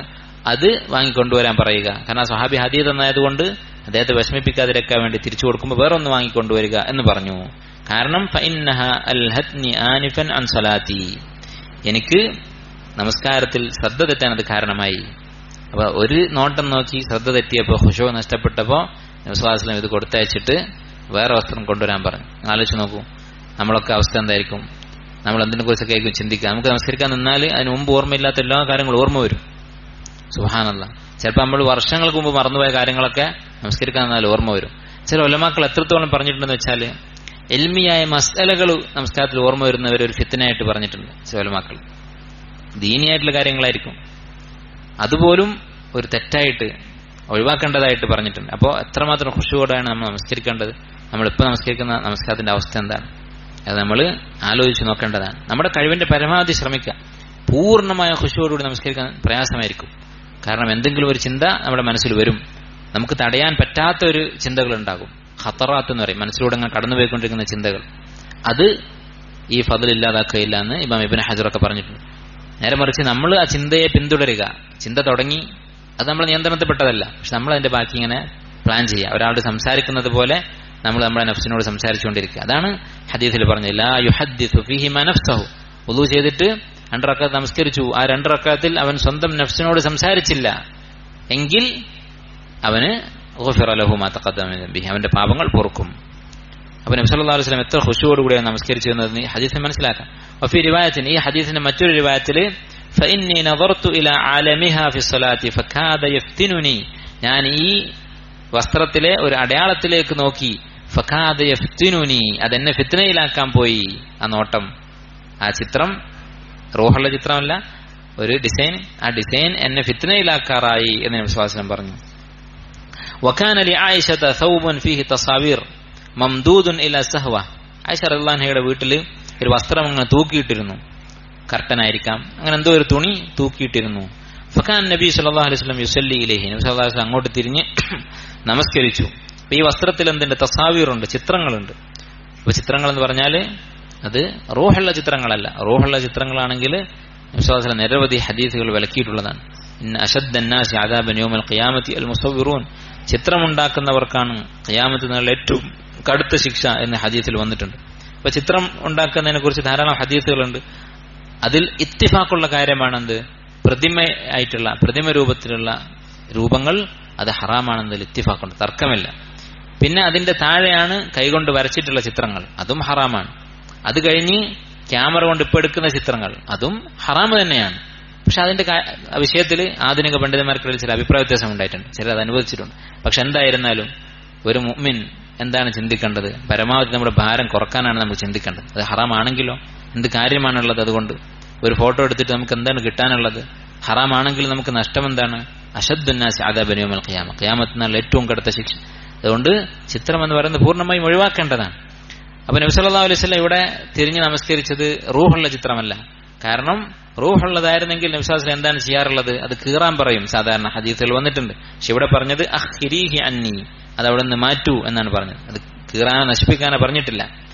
ഫഇന്നഹു ലാ തസാലു തസാവീറുഹു തുഅറദു ലി ഫീ സ്വലാത്തി, അതിന്റെ ആ അടയാളങ്ങൾ, ആ ചിത്രങ്ങൾ റൂഹില്ലാത്ത എന്തെങ്കിലും ചെടിയോ എന്തെങ്കിലും അങ്ങനെയുള്ള ഡിസൈനുകളായിരിക്കും, അത് എന്റെ മനസ്സിൽ നമസ്കാരത്തിൽ എന്റെ ചിന്തയിൽ വരുന്നുണ്ട് എന്ന് നബി സല്ലല്ലാഹു അലൈഹി വസല്ലം പറയുകയുണ്ടായി. അപ്പൊ എത്രമാത്രം ഖുശൂഅോടെ ആയിരുന്നു നബി സല്ലല്ലാഹു അലൈഹി വസല്ലം നമസ്കരിച്ചിരുന്നത് എന്ന് ഈ ഹദീസുകളിൽ നിന്നൊക്കെ മനസ്സിലാക്കാം. നമസ്കാരത്തിന്റെ റൂഹാണ് ഖുശൂ എന്ന് പറയുന്നത്. പൂർണ്ണമായ ഖുശൂഅോടുകൂടി നമസ്കരിക്കുക എന്നുള്ളത് അതായിരിക്കണം നമ്മുടെ ലക്ഷ്യം. നമ്മൾ മുമ്പ് പറഞ്ഞതാണ്, ഇത് ഒരു പരിശീലനത്തിലൂടെയേ നേടിയെടുക്കാൻ സാധിക്കുകയുള്ളൂ. ബോധപൂർവ്വം ശ്രമിക്കണം. ഓരോ വക്ത് നമസ്കരിക്കുമ്പോൾ ഈ വക്ത് ഞാൻ ഖുശൂഅോടുകൂടി നമസ്കരിക്കാൻ ശ്രമിക്കുകയാണെന്നുള്ള ചിന്ത നമുക്ക് ആദ്യമാണ്. അതാണ് ഒന്നാമത്തെ പരിഹാരം. നമ്മൾ ചിന്തിക്കുന്നില്ലെങ്കിൽ പിന്നെ പരിഹാരം ഒരിക്കലും ഉണ്ടാവില്ല. എനിക്ക് ഖുശൂ വേണം എന്നുള്ളത് ആരുടെങ്കിലും മസാല ചോദിക്കുമ്പോൾ മാത്രം പറഞ്ഞാൽ പോരാ, നമസ്കരിക്കാൻ നിൽക്കുമ്പോൾ നമുക്ക് ആ ഓർമ്മ വേണം. അങ്ങനെ നമസ്കരിച്ചാൽ ഓരോ നമസ്കാരവും നമ്മുടെ ഖുശൂ വർദ്ധിച്ചു വർദ്ധിച്ചു വരും. ചില ഉലമാക്കൾ പറഞ്ഞിട്ടുണ്ട്, നമ്മൾ ചെറിയ കുട്ടികൾക്ക് കോപ്പി എഴുതിപ്പിക്കുമല്ലോ, എഴുത്ത് പഠിപ്പിക്കുമ്പോൾ അക്ഷരങ്ങൾ പഠിപ്പിച്ചിട്ട് എന്ത് ചെയ്യും? കുറേ പ്രാവശ്യം എഴുതിപ്പിക്കും. അപ്പൊ എഴുതി എഴുതി എഴുതി പതുക്കെ അവിടെ കൈക്ഷരം ശരിയായി വരും. അതുപോലെ ബോധപൂർവ്വം നമ്മൾ പരിശീലിക്കണം ഖുശൂഅോടെ നമസ്കരിക്കാൻ. ഓരോ വക്തിലും നമ്മുടെ ഖുശൂ വർദ്ധിക്കാൻ വേണ്ടി നമ്മൾ ശ്രമിക്കണം. വകാന യഖൂൽ, അവിടുന്ന് പറയുമായിരുന്നു, ലാ സ്വലാത്ത ബിഹദ്റത്തി തആം, ഭക്ഷണം ഒരുങ്ങി നിൽക്കുന്ന സമയത്ത് നമസ്കരിക്കാൻ പാടില്ല. നമുക്ക് വിശന്നിരിക്കുകയാണ്, ഭക്ഷണം വിളമ്പിയിട്ടുണ്ട്, ഇഖാമത്ത് കൊടുത്താൽ ആ ഭക്ഷണം കഴിക്കുകയാണ് വേണ്ടത്, നമസ്കരിക്കേണ്ട കാര്യമില്ല. അതിന്റെ അർത്ഥം ഇതിന് കണക്കായിട്ട് ഭക്ഷണം ഉണ്ടാക്കണം എന്നല്ല, പരമാവധി നമ്മൾ ശ്രമിക്കണം, നമ്മുടെ നമസ്കാരത്തിനനുസരിച്ചായിരിക്കണം നമ്മുടെ തർത്തീബ്. പക്ഷെ ഭക്ഷണം വന്നാൽ യാദൃശ്ചികമായി ഒരിക്കൽ അങ്ങനെ സംഭവിച്ചു, ഭക്ഷണം ഉണ്ടാക്കുന്നത് കുറച്ച് വൈകിപ്പോയി. അപ്പോൾ മഗ്രിബായ സമയത്താണ് സഹാബത്തിനെ കുറിച്ച് പറയുന്നത്, അവർ 2 നേരമായിരുന്നു ഭക്ഷണം കഴിക്കാറുള്ളതെന്ന്. രാവിലെ ഒരു ഭക്ഷണവും മഗ്രിബിന്റെ മുമ്പ് അശ എന്ന് പറയുന്നത് മഗ്രിബിന്റെ സമയത്താണ്. നബി സല്ലല്ലാഹു അലൈഹി വസല്ലം പറഞ്ഞു, ലാ സ്വലാത്ത ബിഹദ്റത്തി തആം, ഭക്ഷണം മുന്നിലെത്തിയ സമയത്ത് നമസ്കാരം ഇല്ല എന്ന് പറഞ്ഞാൽ നമസ്കരിക്കേണ്ടതില്ല. ഇഖാമത്ത് കൊടുത്തിട്ടുണ്ടെങ്കിലും നമസ്കരിക്കേണ്ടതില്ല. അപ്പോ നമ്മൾ പറഞ്ഞ സഹാബത്തിന്റെ കാലത്ത് ഇമാം അബ്ദുറഹ്മാൻ അൽ മുഅല്ലിമി റഹിമഹുല്ലാ, അദ്ദേഹം അറിയപ്പെട്ട യമനിയായ ഒരു ആലിമായിരുന്നു, ഇന്ത്യയിൽ കുറെ കാലം ജീവിച്ചിട്ടുണ്ട്. അദ്ദേഹം പറഞ്ഞിട്ടുള്ളതാണ്, സഹാബത്തിന്റെ കാലത്ത് 2 നേരമായിരുന്നു അവരുടെ ഭക്ഷണം, രാവിലെയും വൈകുന്നേരം. ഈ വൈകുന്നേരത്തെ ഭക്ഷണം മഗ്രിബിന് മുമ്പായിരിക്കും, അത് ചിലപ്പോ മഗ്രിബ് ആയി പോകും. അങ്ങനെയായാൽ നമസ്കരിക്കാൻ വരേണ്ടതില്ല ഭക്ഷണം കഴിക്കുന്നത് വരെ. എന്തുകൊണ്ടാണ് ഇത് പറഞ്ഞത്? വലാ ഹുവ യുദാഫിഉൽ അഖ്ബഥാൻ, അതുപോലെ തന്നെ അവന് മലമൂത്ര വിസർജനത്തിന് ആവശ്യമുള്ള സമയത്തും നമസ്കരിക്കേണ്ടതില്ല. അപ്പോൾ ഇതൊക്കെ പിടിച്ചമർത്തി ജമാഅത്തിന് വന്ന് നമസ്കരിക്കേണ്ട കാര്യമില്ല. എന്തുകൊണ്ടാണ്? ഖുശൂ ഉണ്ടാവുകയില്ല. നമസ്കാരത്തിന് ഏറ്റവും പ്രധാനപ്പെട്ട ഉദ്ദേശം അത് ഖുശൂ ആണ്. ജമാഅത്ത് പങ്കെടുക്കുക എന്നുള്ളതിനേക്കാൾ വലുതാണ് ഖുശൂ എന്ന് പറയുന്നത്. അപ്പോൾ ഖുശൂ പൂർണ്ണമായി നഷ്ടപ്പെടുന്ന കാര്യങ്ങളാണ് ഈ പറഞ്ഞത്, അത് പാടില്ല. അതുകൊണ്ട് ജമാഅത്ത് നഷ്ടപ്പെട്ടാലും ഇതൊക്കെ കഴിഞ്ഞിട്ട് ഭക്ഷണം കഴിച്ചിട്ട് നമസ്കരിക്കുക. അത് നേരത്തെ പറഞ്ഞ പോലെ നമ്മൾ ബോധപൂർവ്വം അങ്ങനെ ആക്കരുത്. ജമാഅത്ത് നഷ്ടപ്പെടുത്താൻ വേണ്ടി ചില ആൾക്കാർ ഉള്ളി തിന്ന് പള്ളിയിൽ വരരുത് എന്നുള്ള ഹദീസ് അത് കണ്ടിട്ട് എന്ത് ചെയ്യും? ഉള്ളി ബോധപൂർവ്വം തിന്നും, അല്ലെങ്കിൽ ഉള്ളി തിന്നിട്ട് ഒരു അഭിമാനമായിട്ട് പറയും, ഞാൻ ഉള്ളി തിന്നിട്ടുണ്ട്, അതുകൊണ്ട് ഒരു സുന്നത്ത് ഹയാത്താക്കാണ്, പള്ളിയിലേക്ക് വരുന്നില്ല. ശരിക്കും ഉള്ളി തിന്നത് ഒഴിവാക്കണം വേണ്ടത് ആ സമയത്ത്. അത് ഹദീസിന്റെ ശറഹിൽ ഉലമാക്കൾ പറയുന്നത് ഉള്ളി തിന്നവനുള്ള ഒരു ശിക്ഷയാണ് അവൻ ജമാഅത്തിൽ പങ്കെടുക്കരുത് എന്നുള്ളത്. അപ്പൊ അതൊരു തെറ്റാണ്. ജമാഅത്ത് നടക്കുന്ന സമയത്ത് കണക്കായിട്ട് തിന്നുക എന്നുള്ളത് തെറ്റാണ്. അപ്പോൾ അത് പരമാവധി ഒഴിവാക്കാൻ നോക്കണം. പക്ഷെ നമുക്ക് രണ്ടാമത് പറഞ്ഞാൽ എന്തായാലും നമുക്ക് ഒഴിവാക്കാൻ പറ്റൂല. ടോയ്ലറ്റിൽ പോകാനുള്ളത് അത് ആവശ്യം വന്നാൽ അത് കഴിഞ്ഞിട്ട് നമസ്കരിച്ചാൽ മതി. അതുപോലെ തന്നെ ഭക്ഷണം നമുക്ക് വിശന്ന് നിൽക്കുന്നുണ്ട്, അപ്പോൾ യാദൃശ്ചികമായി ഒരു ദിവസം വീട്ടിൽ ഭക്ഷണം ഉണ്ടാക്കുന്നത് കുറച്ച് വൈകിപ്പോയി, അപ്പോൾ ഭക്ഷണം കഴിച്ചിട്ട് നമസ്കരിച്ചാൽ മതി. അടുത്ത ബാബ് ഇൻഷാ അല്ലാഹ് നമുക്ക് അടുത്ത ദിവസം വായിക്കാം. ഇനി ദുആഉൽ ഇസ്തിഫ്താഹിനെ കുറിച്ചാണ്. അപ്പോൾ ഈ ബാബ് നമ്മൾ പഠിക്കണം. അടുത്ത ആഴ്ച നിങ്ങൾ പുസ്തകം കൊണ്ടുവരണം, കഴിയുന്ന ആൾക്കാർ നോട്ട്ബുക്ക് കൊണ്ടുവരണം. കാരണം ദുആഉൽ ഇസ്തിഫ്താഹ് ഒരുപാട് രൂപത്തിലുള്ള ദുആകൾ വന്നിട്ടുണ്ട്. 12 രൂപങ്ങൾ ഷെയ്ഖ് അൽബാനി റഹിമഹുല്ലാഹ് ഇവിടെ കൊടുത്തിട്ടുണ്ട്. 12 രൂപത്തിലുള്ള ദുആഉൽ ഇസ്തിഫ്താഹിന്റെ രൂപങ്ങൾ. നമ്മൾ ചിലപ്പോൾ 2-3 രൂപങ്ങൾ കേട്ടിരിക്കും, പക്ഷെ 12 രൂപത്തിൽ അദ്ദേഹം ഹദീസുകളിൽ നിന്ന് ഒരുപാട് അധ്വാനിച്ചിട്ടാണ് ഷെയ്ഖ് ഇത് നമുക്ക് പാകമായി നമ്മൾ മുമ്പിൽ കൊണ്ടുവച്ച് തരുന്നത്. ഒരുപാട് കിതാബുകൾ പരതിയിട്ടായിരിക്കും ഷെയ്ഖ് ഇത്രയും ഹദീസുകൾ ശേഖരിച്ചിട്ടുള്ളത്. അപ്പൊ നമുക്ക് അള്ളാഹുവിന്റെ വലിയ നിഅമത്താണ്. ഉലമാക്കൾ പറയുന്നത് 2 ലക്ഷ്യങ്ങളുണ്ട് ദിക്റുകൾ മാറി മാറി ചൊല്ലുന്നത്. ഒന്ന്, അത് കമാലുൽ ഇത്തിബാ ആണ്. നബി സല്ലല്ലാഹു അലൈഹി വസല്ലമയെ പൂർണ്ണമായി ഇത്തിബാ ചെയ്യുന്നതിന്റെ ഭാഗമാണ്. കാരണം അള്ളാഹിന്റെ റസൂൽ ചൊല്ലിയിട്ടുള്ളതാണ് ഈ 12. അപ്പൊ 12 ചൊല്ലുന്ന ഒരാള് ഒന്ന് മാത്രം ചെല്ലുന്ന ആൾ പോലെയല്ല. അവന്റെ നബി സല്ലല്ലാഹു അലൈഹി വസല്ലമയുടെ ഇത്തിബാ കൂടുതലാണ്. ഇത്തിബാ കൂടുതലാണെന്ന് പറഞ്ഞാൽ അവന്റെ ഈമാൻ കൂടുതലാണ്. ഖുൽ ഇൻ കുൻതും തുഹിബ്ബൂനല്ലാഹ ഫത്തബിഊനി, നിങ്ങൾ അള്ളാഹുവിനെ സ്നേഹിക്കുന്നുണ്ടെങ്കിൽ എന്നെ ഇത്തിബാ ചെയ്യുക. ഇത്തിബാ ആർക്കാണ് കൂടുതൽ? ഇത്തിബാ എന്ന് പറഞ്ഞാൽ ഒരു യസ്വറ ക്വസ്റ്റ്യൻ അല്ല, ശരി തെറ്റ് എന്ന് പറയുന്ന കാര്യമല്ല. അത് കൂടും കുറയും. ഇത്തിബാ കൂടുതലുള്ള ആള് അള്ളാഹുവിനെ കൂടുതൽ സ്നേഹിക്കുന്നവനാണ്. അങ്ങനെ അള്ളാഹിനെ കൂടുതൽ സ്നേഹിച്ചാൽ യുഹിബ്ബുക്കുമുല്ലാഹു യഗ്ഫിർ ലക്കും ദുനൂബക്കും, അള്ളാഹു അവനെ ഇഷ്ടപ്പെടും, അവന്റെ പാപങ്ങൾ അള്ളാഹു പുറത്തു കൊടുക്കും.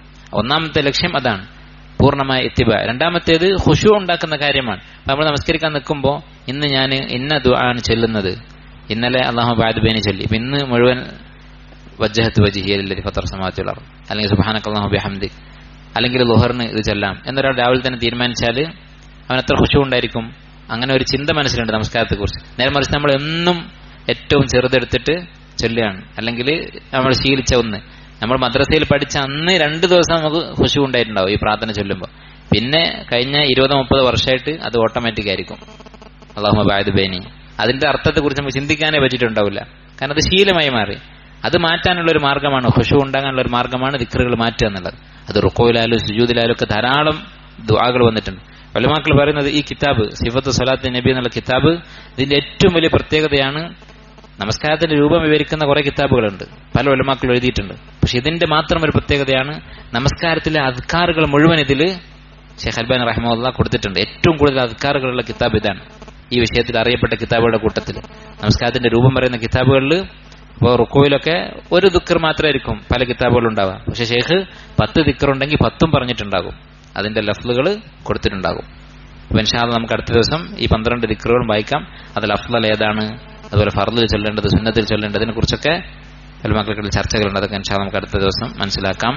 അല്ലാഹു തആല അഅലം വസല്ലല്ലാഹു വസല്ലം അലാ അബ്ദിഹി വറസൂലിഹി നബിയിന മുഹമ്മദിൻ വആലിഹി വഅസ്ഹാബിഹി അജ്മഈൻ വൽഹംദുലില്ലാഹി റബ്ബിൽ ആലമീൻ.